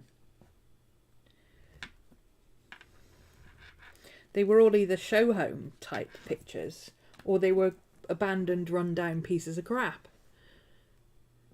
It's very strange. Maybe that's the only time anybody bothers to take a photo of a trailer.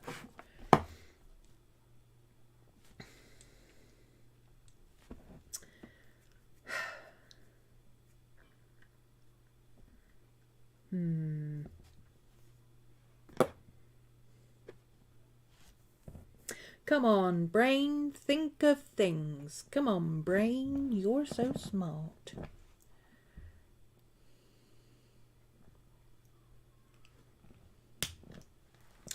Yeah, I like the Vado type caravans.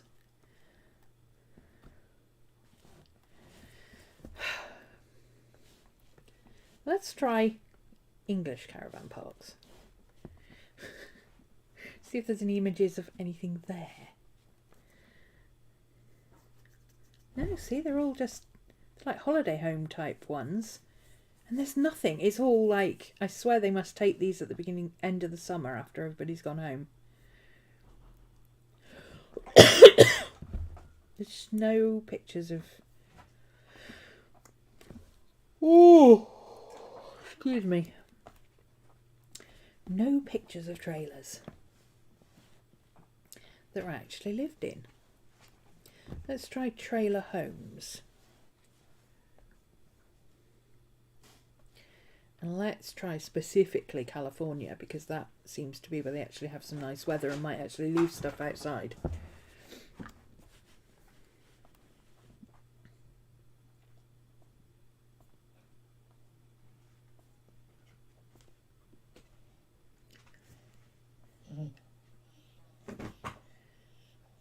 God, some of these trailers are bigger than houses.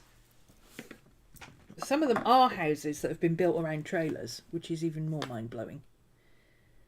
Hi,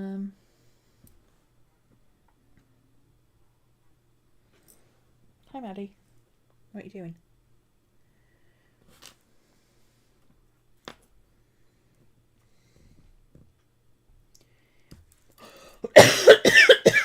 Oh dear.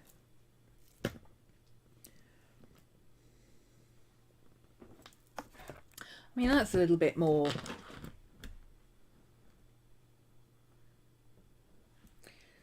It's nice, but it's not overly posh. Some of these are massive.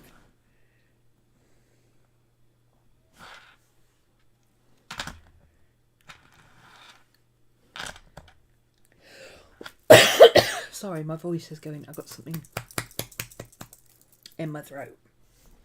Oh, that's cozy looking. Oh, I like that. That could work. Oh, and it's in Sunnyvale. That seems appropriate. It's got a little sundial and some rocks and a wind chime and stepping stones. A little mailbox. Oh, I like this.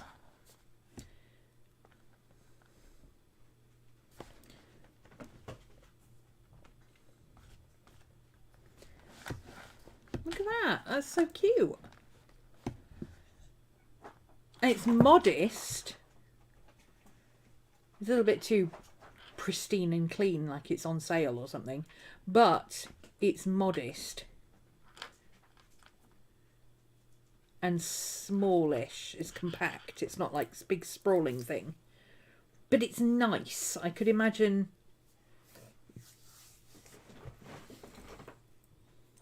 Yeah.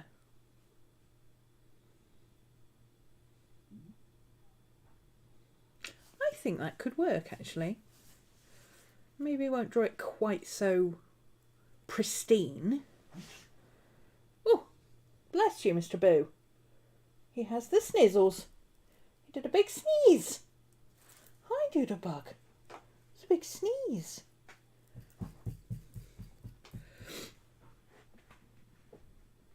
Okay, let's give this a try. Let's give it a go. Let's give it a go.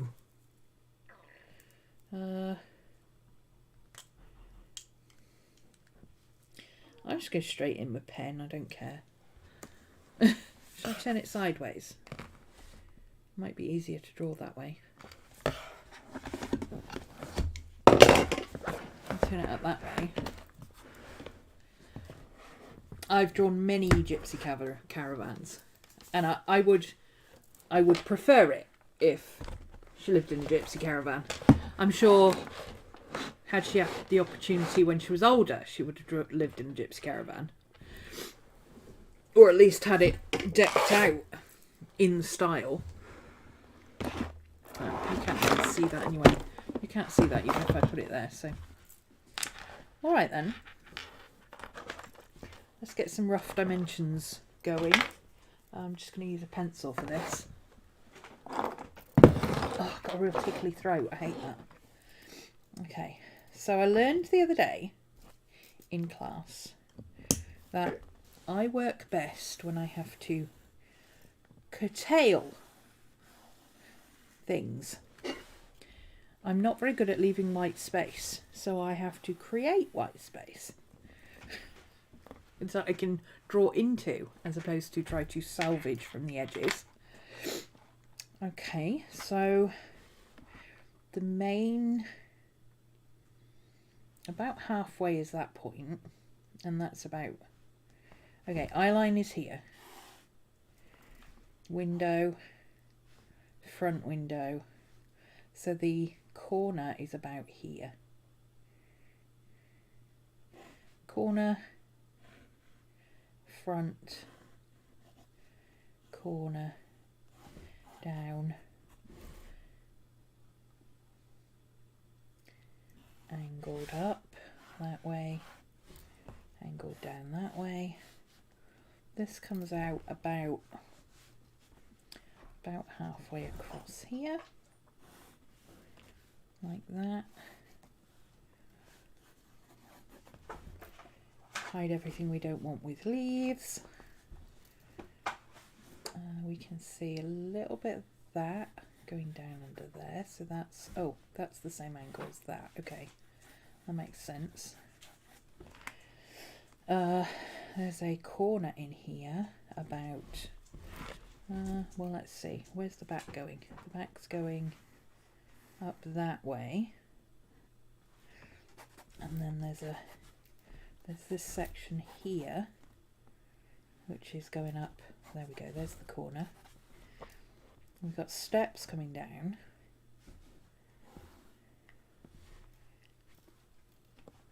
A skirt going around there like that. We've got another bit of deck going across here, there. So that actually goes way over there. We've got, there's the corner piece. So we've got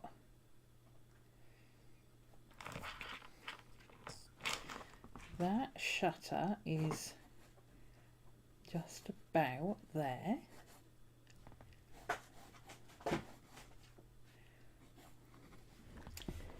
And the door is about here, just behind the steps, where the steps end. There.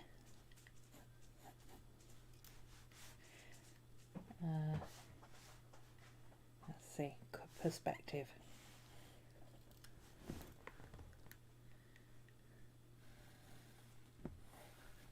About there. So there's that window there, and that line goes across there like that.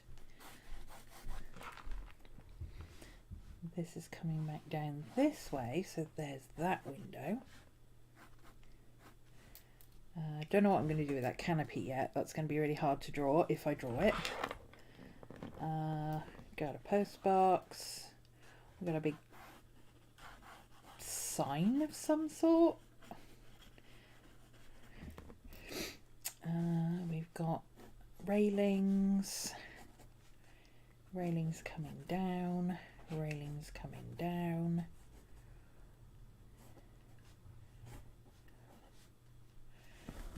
Steps.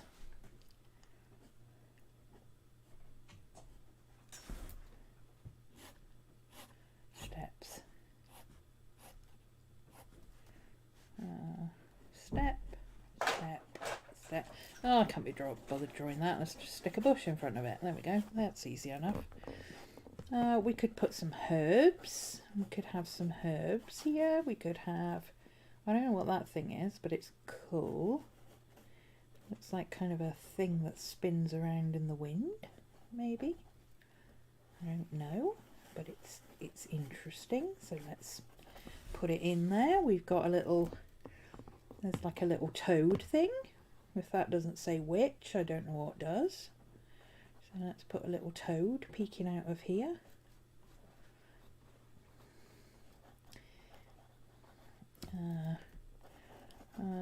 Don't know how to draw his back end, so let's put another bush in there. A big rock thing here. Got these, oh, we've got a mat type thing about here. And then we've got the stepping stones. We've got a big round boulder type, it almost looks like a cauldron look, with flowers, and then we've got kind of a thing with something growing on it. It's probably a rose bush. Got things growing up there. We've got a little sundial at the front. Where did I put the post box? There's the post box. There we go, post box. Sundial. In there. That thing. There's some foliage behind there. There's, I don't know what's there, but we're going to put something in front of that. There's some rocks and things. Oh, there we go. That could work. I like it. Oh, bye Pelican. Sorry, didn't see you were going. Okay. Let's do it. Let's do this thing. Let's start at the front and work back. And let's start on the left so we don't get ink all over ourselves. Let's make our frog a bit more frog-like. He looks more like an alligator at the moment. I mean, no, he still looks like an alligator, but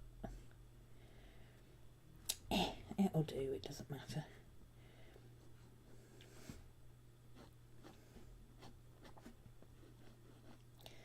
I don't know what this is, but it looks cool.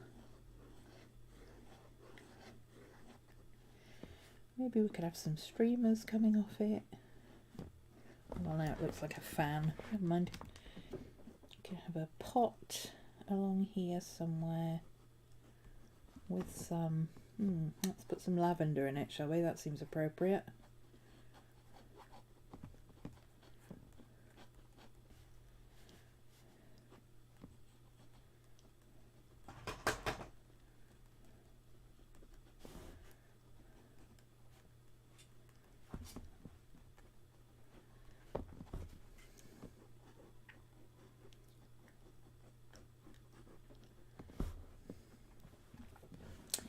This is kind of a rock type thing.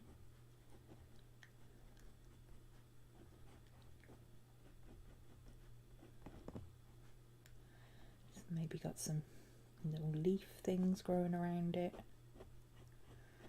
like that.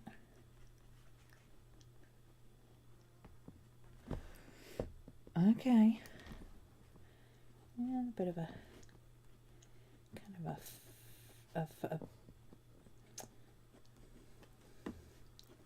a bush thing. Let's do a bush thing. Make it kind of a spiky looking bush.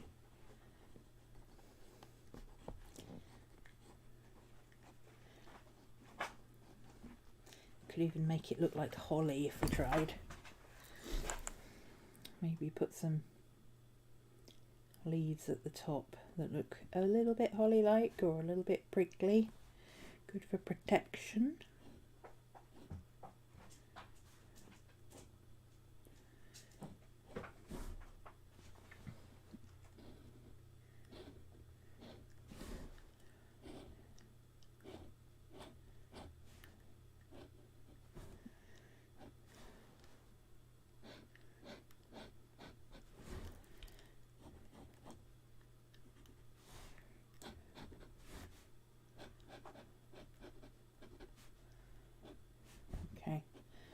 Drawing the steps.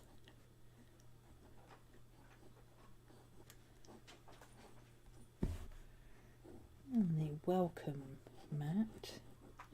Although I feel like it should say beware or something.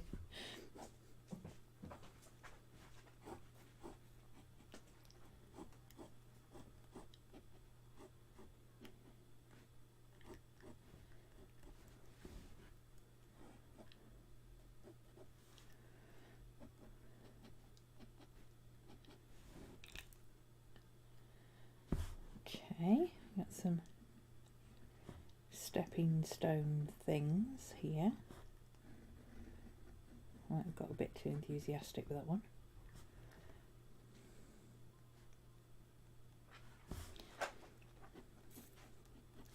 A few little bits of weeds, maybe. Put another big thing there.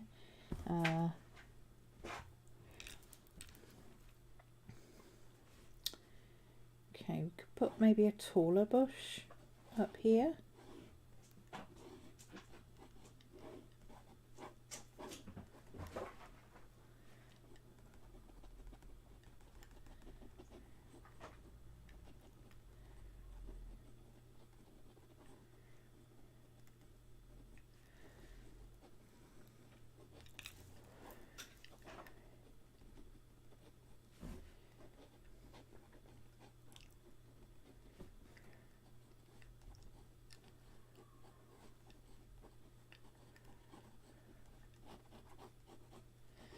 Maybe give it some more sturdy roots like that. I like that. Okay.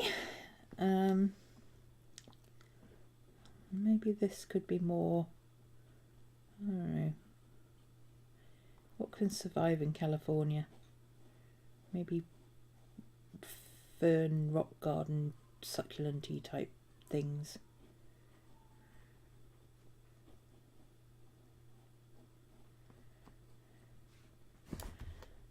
Can we make this look a bit more cauldron-like, do you think?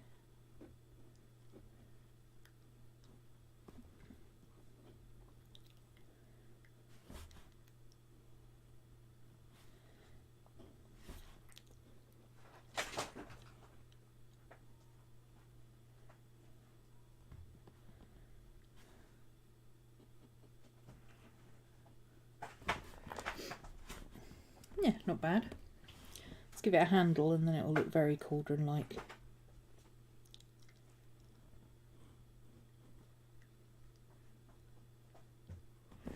Yeah, there we go.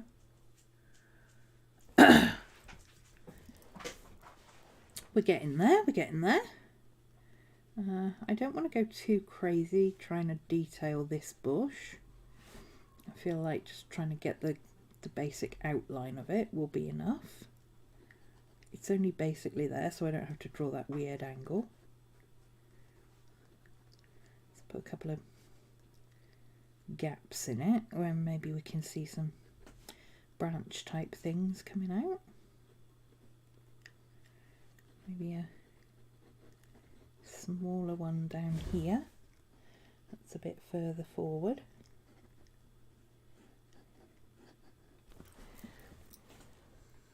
Okay.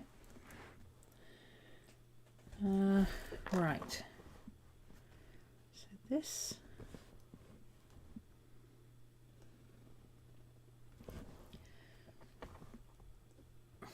is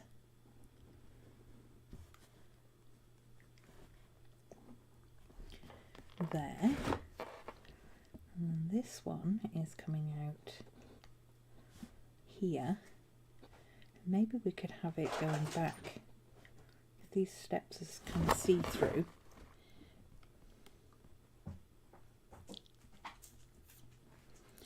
so they're steps rather than stairs, like that.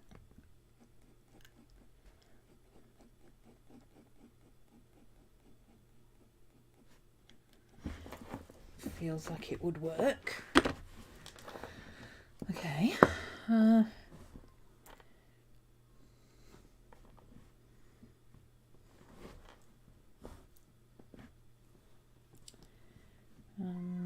Let's see. How are we going? Okay, let's go down to this corner here, and then coming across. That's not really a line. That's a line across there and up there, coming all the way up there, and then this comes across like that,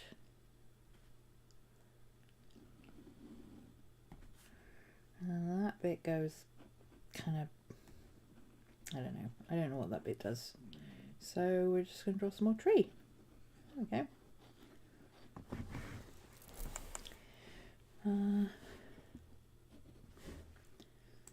That's that part there. That part there. Oops, that was a bit off. Never mind. And this corner here.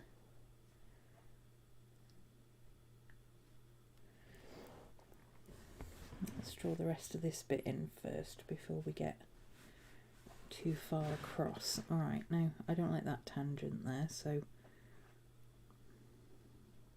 whoops. Let's make that a little bit bigger. Didn't mean to make it quite that big, but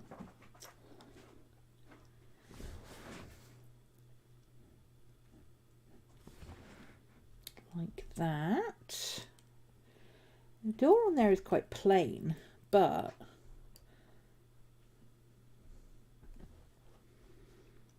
feel like in films where I've seen caravans in California, they always seem to have stable doors on their caravans. I don't mean like literally stable doors, I mean like the ones that open half and half.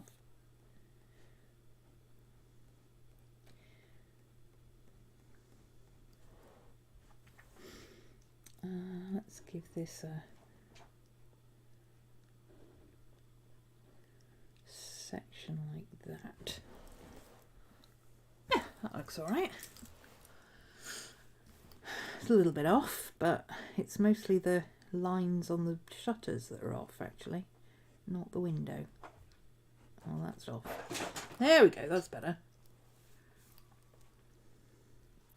Let's give it a half and half type door. Just because we can. Maybe it's open inwards. Probably have a window on it.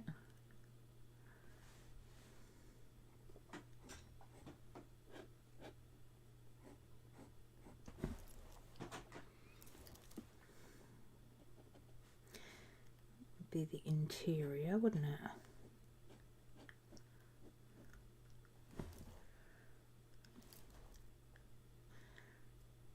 Be a handle down here maybe. That's on the wrong side, but never mind. Nobody's going to notice.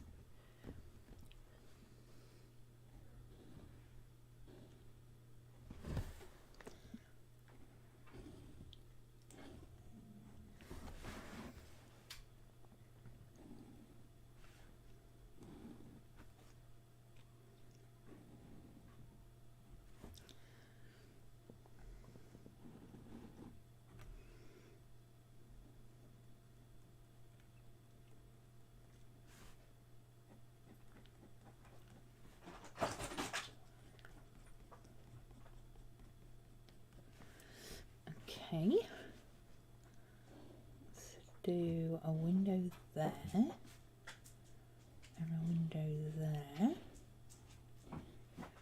Let's have a little window there and another window there. That works. Let's make this a bit darker to match the other window.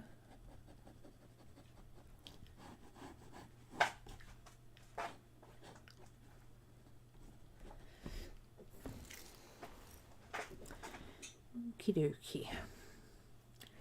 I've got some lines and things on this woodwork, but I don't think I can be bothered to draw all that, so I'm just going to put a gobble in. It's kind of fancy moulding and I can't be bothered with that, so okay. Are we going to put a canopy on that window? Are we going to put a canopy? Can I draw that canopy? I think if I can draw it, it's going to be in pencil.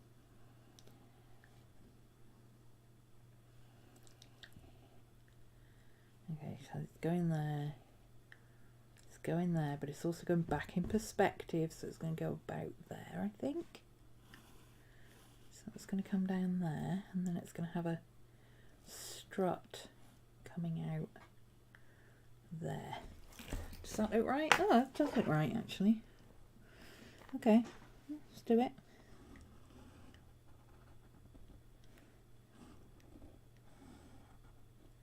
There we go. So that's got a strut coming out there. And then in perspective, that's going to go to about there. And then we've got the top of the window. I've changed the top of the window. The window on this one, like there's the window and then the shutters are added on. I've made it so the window goes right the way across and includes the shutters. Like they're not real shutters, they're kind of static shutters, as it were, just decorative. Because when we see the caravan in the film, it does have curtains. So I feel like these might be just decorative rather than...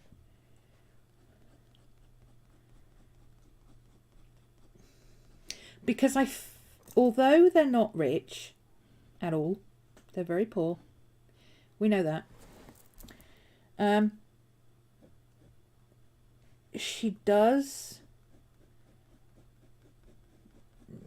Her mum seems a bit fancy, like she wants to be better.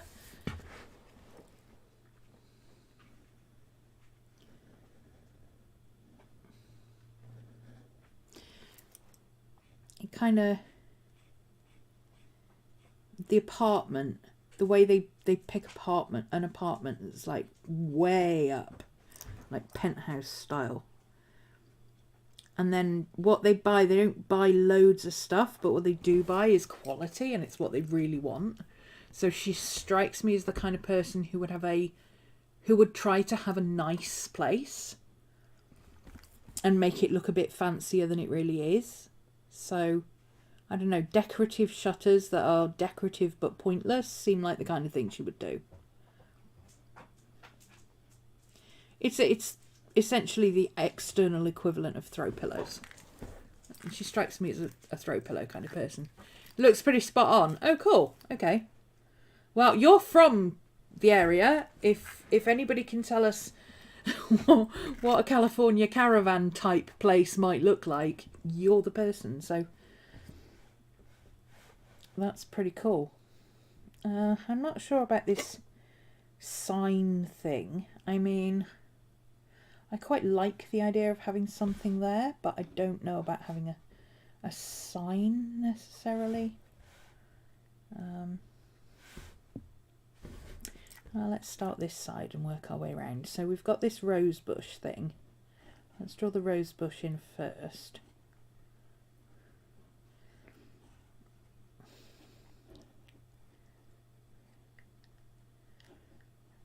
I feel like it'd be a bit spindly, maybe.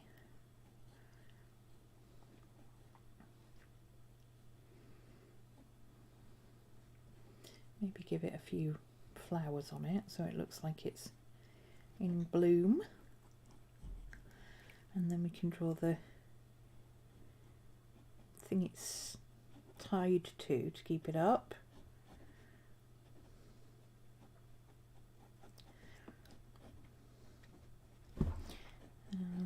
Bring the roots down here a bit.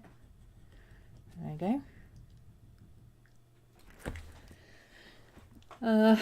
Let's see. Mailbox. I'm going to have to draw the mailbox from the reference because we don't have mailboxes like this. We don't... The American mailbox system mystifies me. Imagine having to go all the way down to the end of your yard to go and get your mail. It just... What's this thing? Oh, it's a newspaper holder, I think. There we go.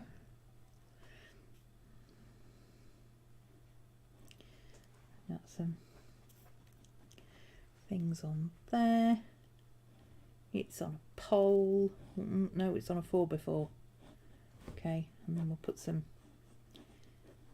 grassy bits growing up around it, like that.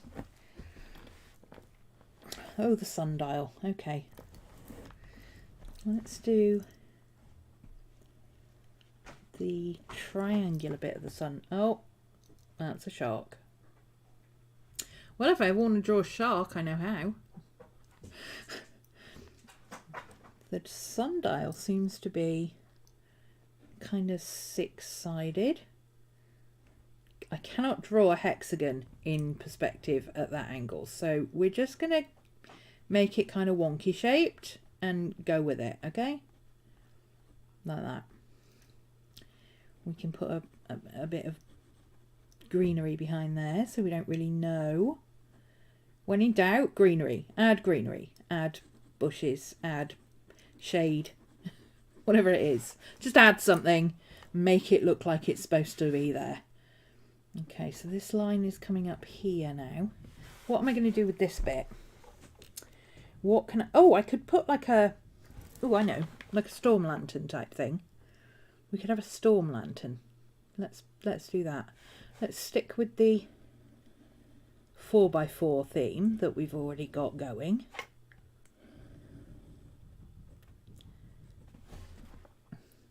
Maybe that could be even cemented in to something like that.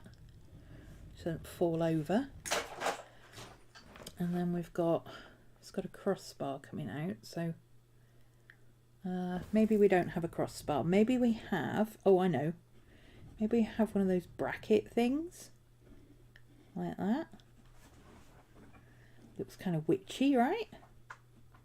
So a little nod to the witchiness. And a storm lantern of some sort, like that.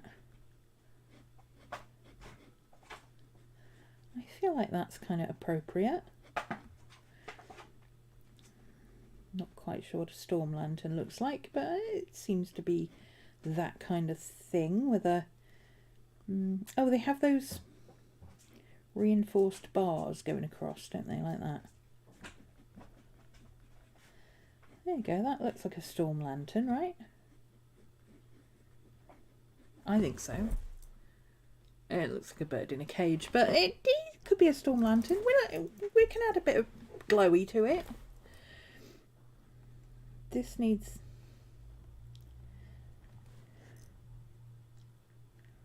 a bit of shadow to show that it's a sundial. There we go. Hey. It's not like that for everyone. Yours is next to your front door. Oh, right, okay. Do you have a short driveway, though? Do you have not much, like, land between you and the road? Does it depend on the length of your driveway? Is it because people don't go onto your property to drop... Well, that doesn't make sense, then, because... I mean, I suppose it saves the postman having to walk all the way up a driveway. I don't know. Our houses are pretty much on the street, so you walk up the pavement. We don't have a driveway at the front. I don't, anyway. If you do have a driveway at the front, it's only about 10 feet.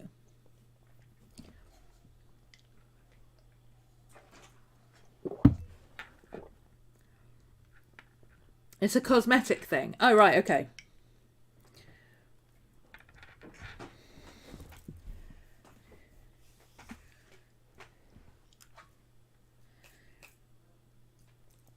Hey, boo. People have mailboxes here at the end of the driveway or path because they have a decorative one. Ah, I see. So it's like having fancy gates at the end of your driveway, except quite a bit cheaper, probably. Gotcha. I rather like this. I know I sound surprised, and I shouldn't sound surprised, but I like this. I like how this is going. I like how it works, how it looks. This should be along here, so that would be coming out in perspective. That would be down here somewhere. Maybe we could put a bit of something coming out from behind here on this side of the... Probably won't colour any of that in, but it, you know, bushy things. Can maybe do some pebbly type stuff here. You know, gravel. I don't know, gravel and pebbles seems like about right.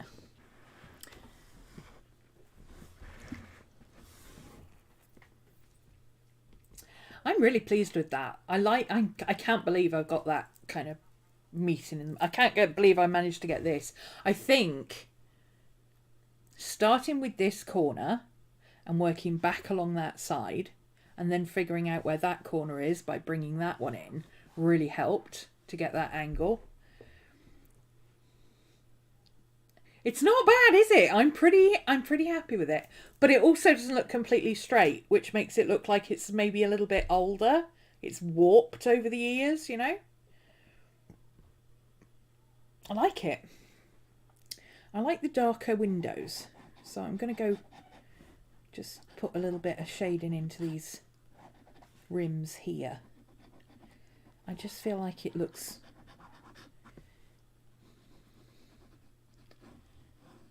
a little bit darker. Looks better. And maybe I can do some more shading on this bit.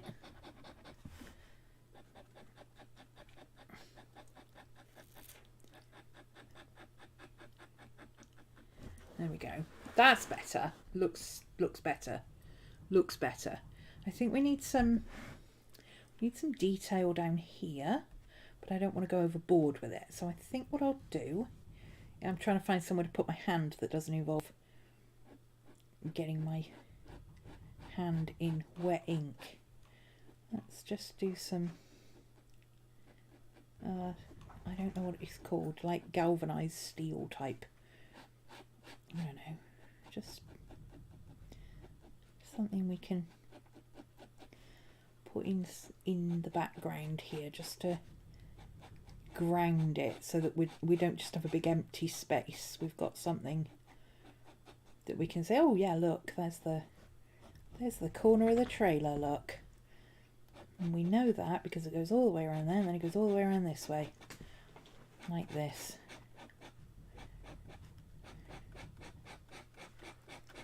There we go. And then we'll thicken up this so it looks like it's like a skirt fixing type thing. 1 line good, 3 lines better. That's my current motto. Okay. I feel like we could do a little bit of shading on this part here. Sorry if you can hear a bang, bang, bang, bang, banging noise. Neighbour upstairs does his cooking on a Wednesday for the rest of the week because he's at college, so he's prepping his meals for the week. Oh, I really like this. I think it's awesome. Okay, I'm gonna do Maddie. Oh, it's Scooby. I need some darkness over this side, so I'm gonna add. Let's make this plant pot dark.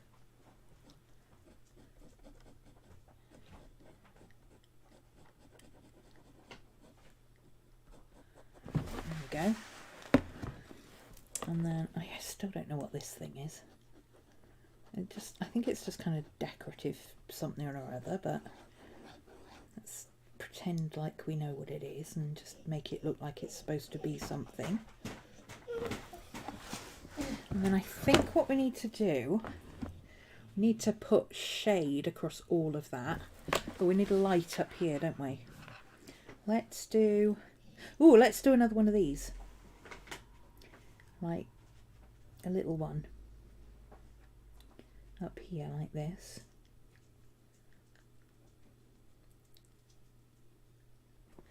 That looks like a light. There we go. That'll do, donkey. That'll do. Maybe we could have the corner of a table just poking out here like that, and maybe a chair. Nothing too detailed or fancy. I just want to make it look like there's people living here who actually use the place occasionally. And then we'll fill that with... Okay, that works. Oh, that works. I like it.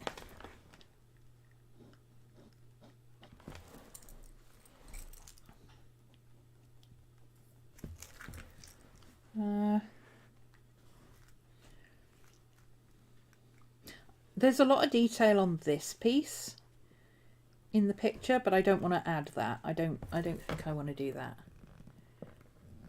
Okay, let's... I want to make those windows dark. I think that would make it just work a little bit better. Where's my brush pen? That'll do. Let's try it with these windows first. Oh yeah, that's better. Okay.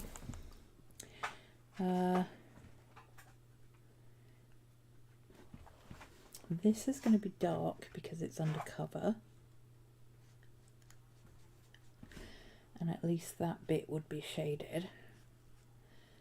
Maybe we can have some like reflection-y bits in the windows.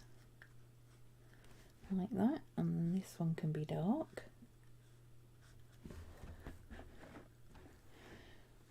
Maybe we could have some reflection looking bits in here.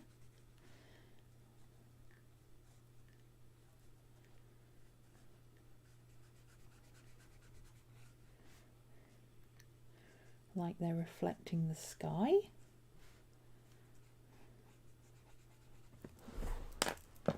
Yeah, there we go. That's good. I like that.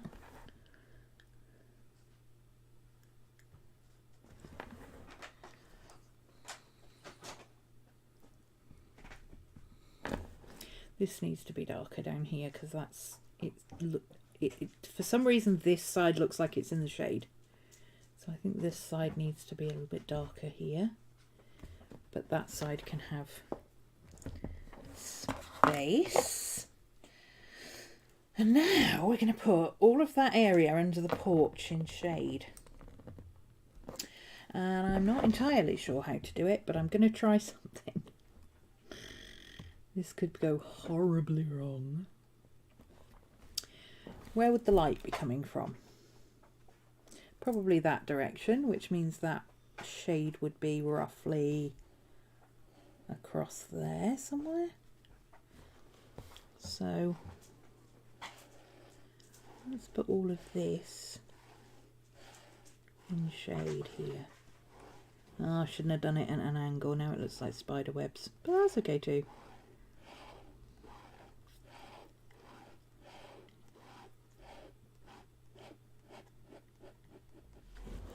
Would look better if it was vertical lines.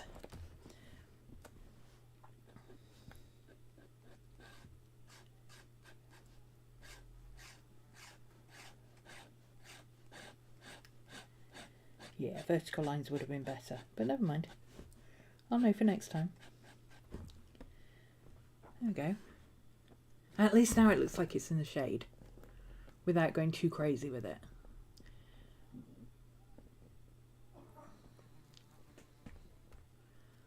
I don't want to add any shade to this side, but I will add shade under here and going across there.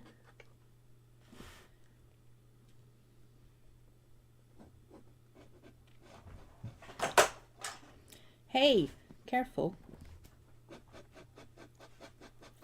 Of course, I've put the shade on the opposite side to where the sundial shadow is, but who's going to notice? Who'll know? Who'll know? The sundial shadow should be going the other way. Unless I put all of this side in shade. That would make sense then. I mean, I could, couldn't I? I don't want to go overboard with it though. I think leave it as it is. Leave it as it is. Don't mess. I do want to add some dark to this area though, because these shrubs are looking a little bit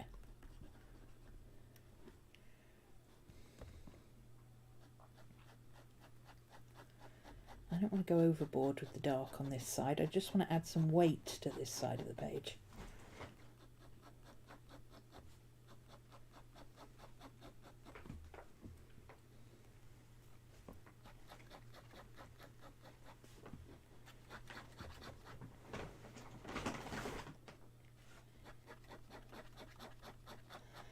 Kind of shade it in sections so it doesn't overwhelm everything else. I just want to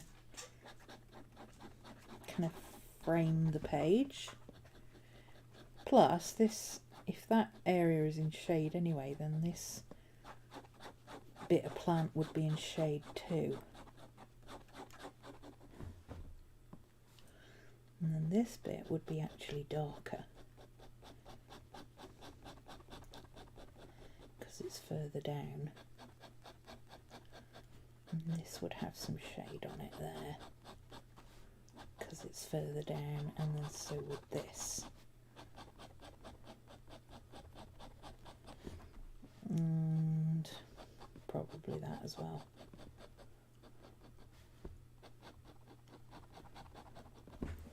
That's much better. See, now it frames it. Now I'm going to do the same to this one, and then that'll frame this side as well.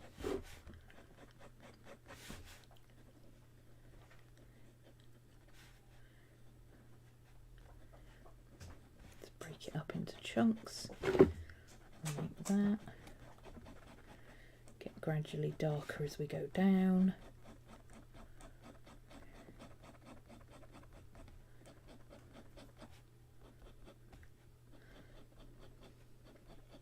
Perfect.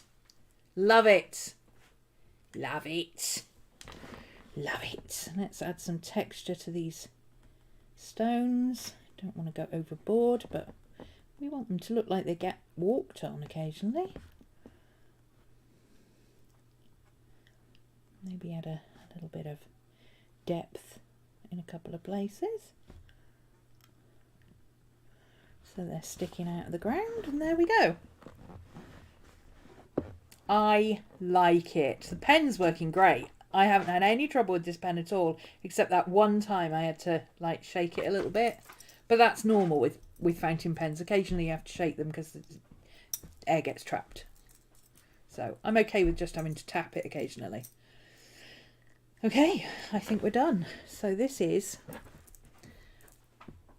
my third. Oh, no. Stop. Go away, Siri. There we go. So this is my third one, and it is number 11. So this is, I'm calling it Spooktober Houses because I didn't want to call it Inktober. Spooktober Houses, number 11. Nancy's trailer. The Craft.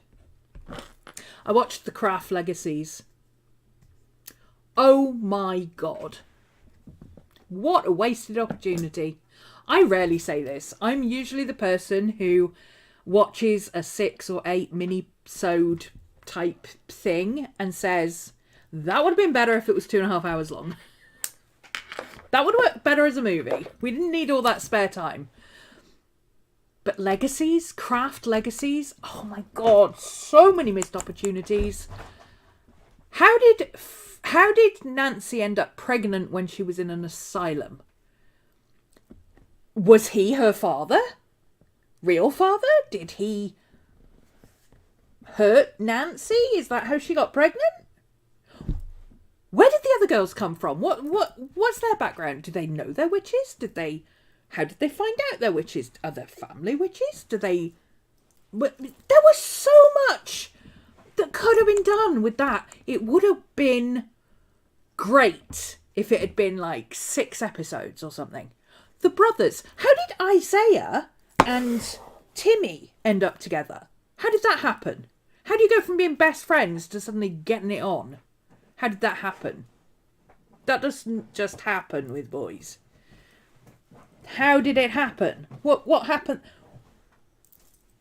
You know? What about the cult? What was that about? Who was in it? How did it start? Was it just him? How did he get all these teenage boys to be in the cult? Was it just friends of his kids? Or there were so many questions that were not answered in that film, and I feel like they needed to be. It would have been great as either I would even go as far as to say maybe a 2-season series, but like a short seasons, not like 24 episode type things, but short seasons. You know, sometimes they do like 8 episodes or something. Like Sabrina is like, I think 8 episodes per season or something like that. That would have been perfect. Like 2 seasons, excellent. And then maybe not rush the ending. Like, okay, here's your real mum. Ta-da! It's Nancy. Bye. You know, expand on that a little bit. Maybe have her tell her story. Tell her what happened. Tell her why she didn't want her to know who she was. Tell her anything, you know. Are they going to have a relationship afterwards? Is she going to be, in the finale episode? Are we going to see her being driven to the place again to go and see Nancy again? Is she going to learn anything from Nancy? I mean, Nancy's a practiced witch. She's crazy, but she's a practiced witch. She doesn't have any powers anymore. But can she still, she still knows her knowledge, right? There were so many questions. It was a real wasted. I'm actually annoyed by it. I mean, not annoyed, but I'm annoyed that they just kind of threw 90 minutes at it and went, yeah, that'll do. If you're gonna do something like that, and it wasn't even just a reboot, it was a follow-on, it was perfect for either a trilogy. Now, if there's a second film, that would be great. Maybe she goes off in search of her powers. Maybe she goes and talks to Sarah. Maybe she seeks Sarah out. Maybe Nancy sends her to see Sarah and she works with Sarah to get her witchiness on. So many opportunities that I could see working. But just kind of, well, we kind of got this idea, but we're just going to half-ass it. And ta-da, here's the big reveal. You know? And it wasn't even that big of a reveal because we all knew Firuza Balk was going to be in it. She was reprising her role as Nancy, so duh. As soon as we knew that her mother was a witch and she didn't know who she was, you went, hang on, her mother's a psychotherapist. I wonder where she would get a baby from. Who do we know in a institution? Oh. Yeah. Anyway. Nancy's house. I'm really happy with this. I feel like she needs a number. I'm tempted to put 13, but that's too cliche, isn't it? 4. I feel like 4 is appropriate for a witchy caravan. The 4 corners, the 4th. 4 in the group, 4 friends. I like that. Funnily enough, it says 4. Oh, it says 41 on here. But 4. I like 4. 3 down, 28 to go. I'm a little ahead. I'm a lot ahead. I'm 3 ahead. I like this. I have decided that I am going to change Rocky Horror Picture Show for the apartment complex in Rosemary's Baby. We don't have an apartment complex, and I just feel like that is... I can't remember the name of the apartments, but that's... Oh, I've written it the wrong way around. Rosemary's Baby. Plus the apartment complex is still there, so I can look at it on Google Maps and actually urban sketch it. So I think that will be good. And let's see, we got a couple of cottages. We got a lighthouse. I do like the lighthouse spun. I do like the lighthouse from The Fog. I watched The Fog. It was excellent. Totally, utterly corny 1980s horror. You can't beat it. I'm still going to do the Moesco lighthouse, but yes, that lighthouse is really good. And it's a real place as well, I didn't realise. I don't think there's any of the others I wanted to change, because we've got a church, we've got a house, we've got a hotel, we've got the firehouse, we've got a mansion, we've got a diner, a trailer, an abbey, the Pink Palace, which is like a block of flats, weird houses. The Beetlejuice house, I haven't decided if I'm going to do it before or after, but since it's Beetlejuice, I might do both.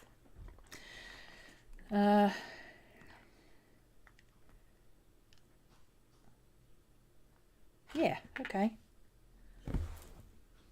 I'll call it a day there, I think. I seem to have a hungry puppy. Are you hungry, Mr. Boo? Do you want your dinner? Do you want your dinner? His new way of telling me he wants his dinner is to just keep shoving his nose into my chair. Like,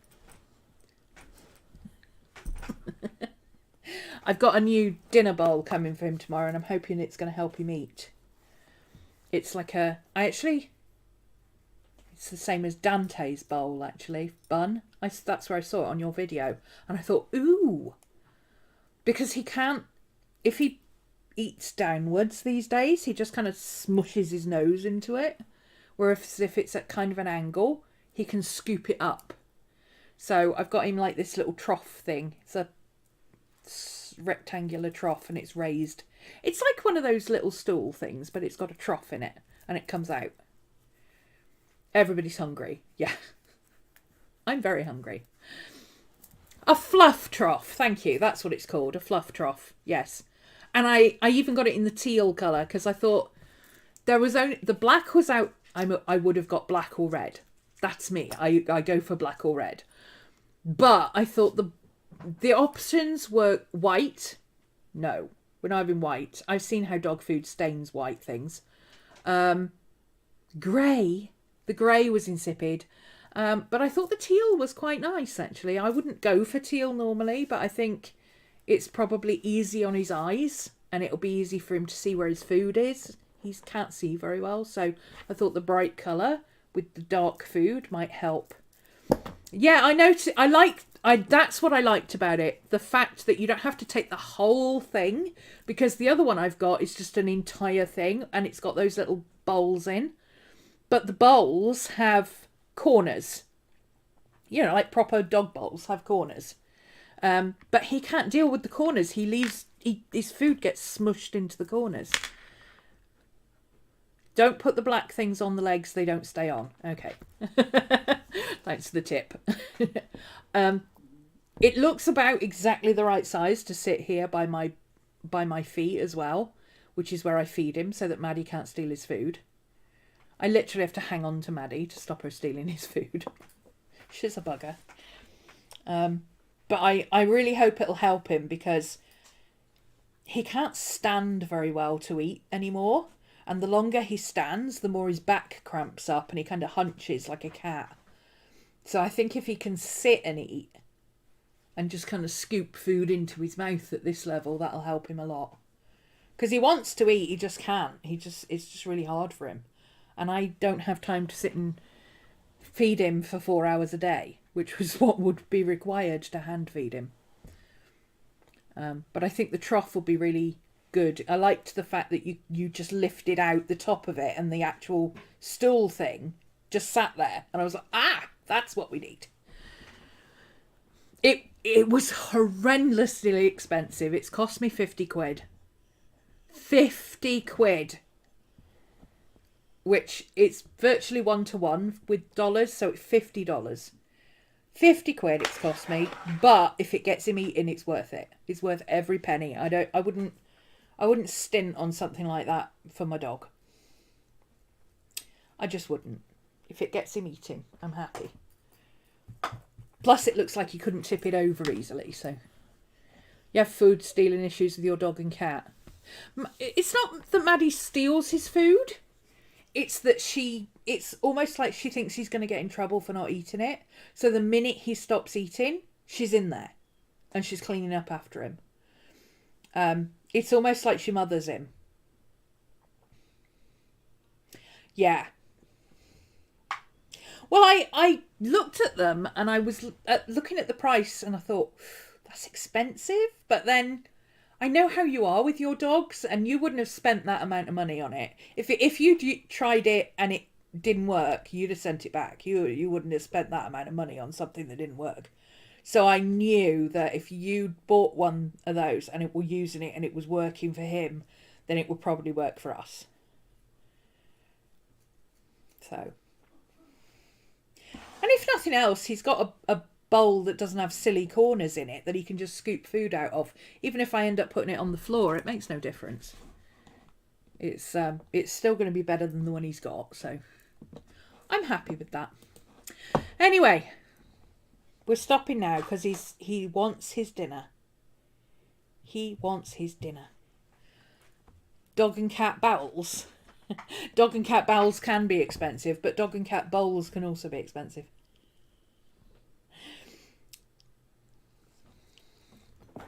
Oh, you started it with Olive. Yeah, it's specifically for flat-faced dogs, isn't it? For anybody who doesn't know what we're talking about, Maddie, stop, please. This is what we're talking about.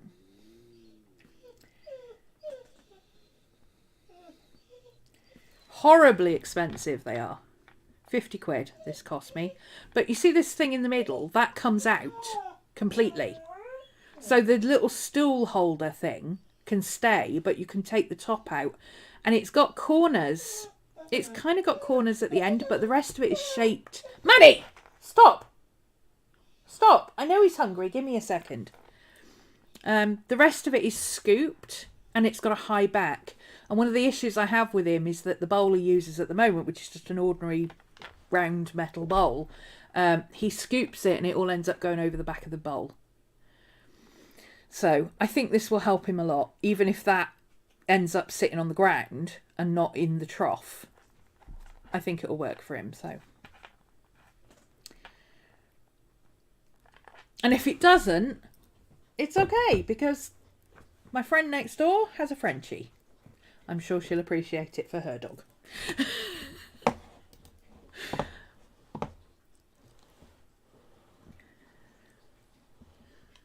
Feed them separately. Yeah. I always used to feed the cats and the dogs separately, but I never used to have any issues with the dogs stealing each other's food until Scooby started getting to the point where he couldn't eat very well. And now it's almost like Maddie thinks he's going to get in trouble for not eating his dinner or something, which is strange because she has food out all the time. I don't have a feeding schedule for Maddie because she literally sits and eats her kibble out of her bowl one piece at a time. We've never had a feeding schedule. We never had to. And now Scooby gets fed whenever he's hungry. He just comes and tells me when he's hungry. Because if I try and force him to eat and he's not hungry, he's like, no, not happening. I can save it for Maddie, yeah. Although, you know, touch wood, not had a problem with Maddie so far with eating. That's the one thing we've never had an issue with. Scooby's always been a picky eater, but Maddie, hoover anything. She'll eat everything and the packaging it came in. Oh, they have slow feeder inserts. Oh, that would be good. Oh, a water bowl. That would be fab. Yeah, like a little clip-in water bowl that you could put next to the food. That would be great. Need to get one of them when it comes out. Right. That's it. I really am going to go this time. Thanks for joining me, everybody, and I will see you again next week. Bye.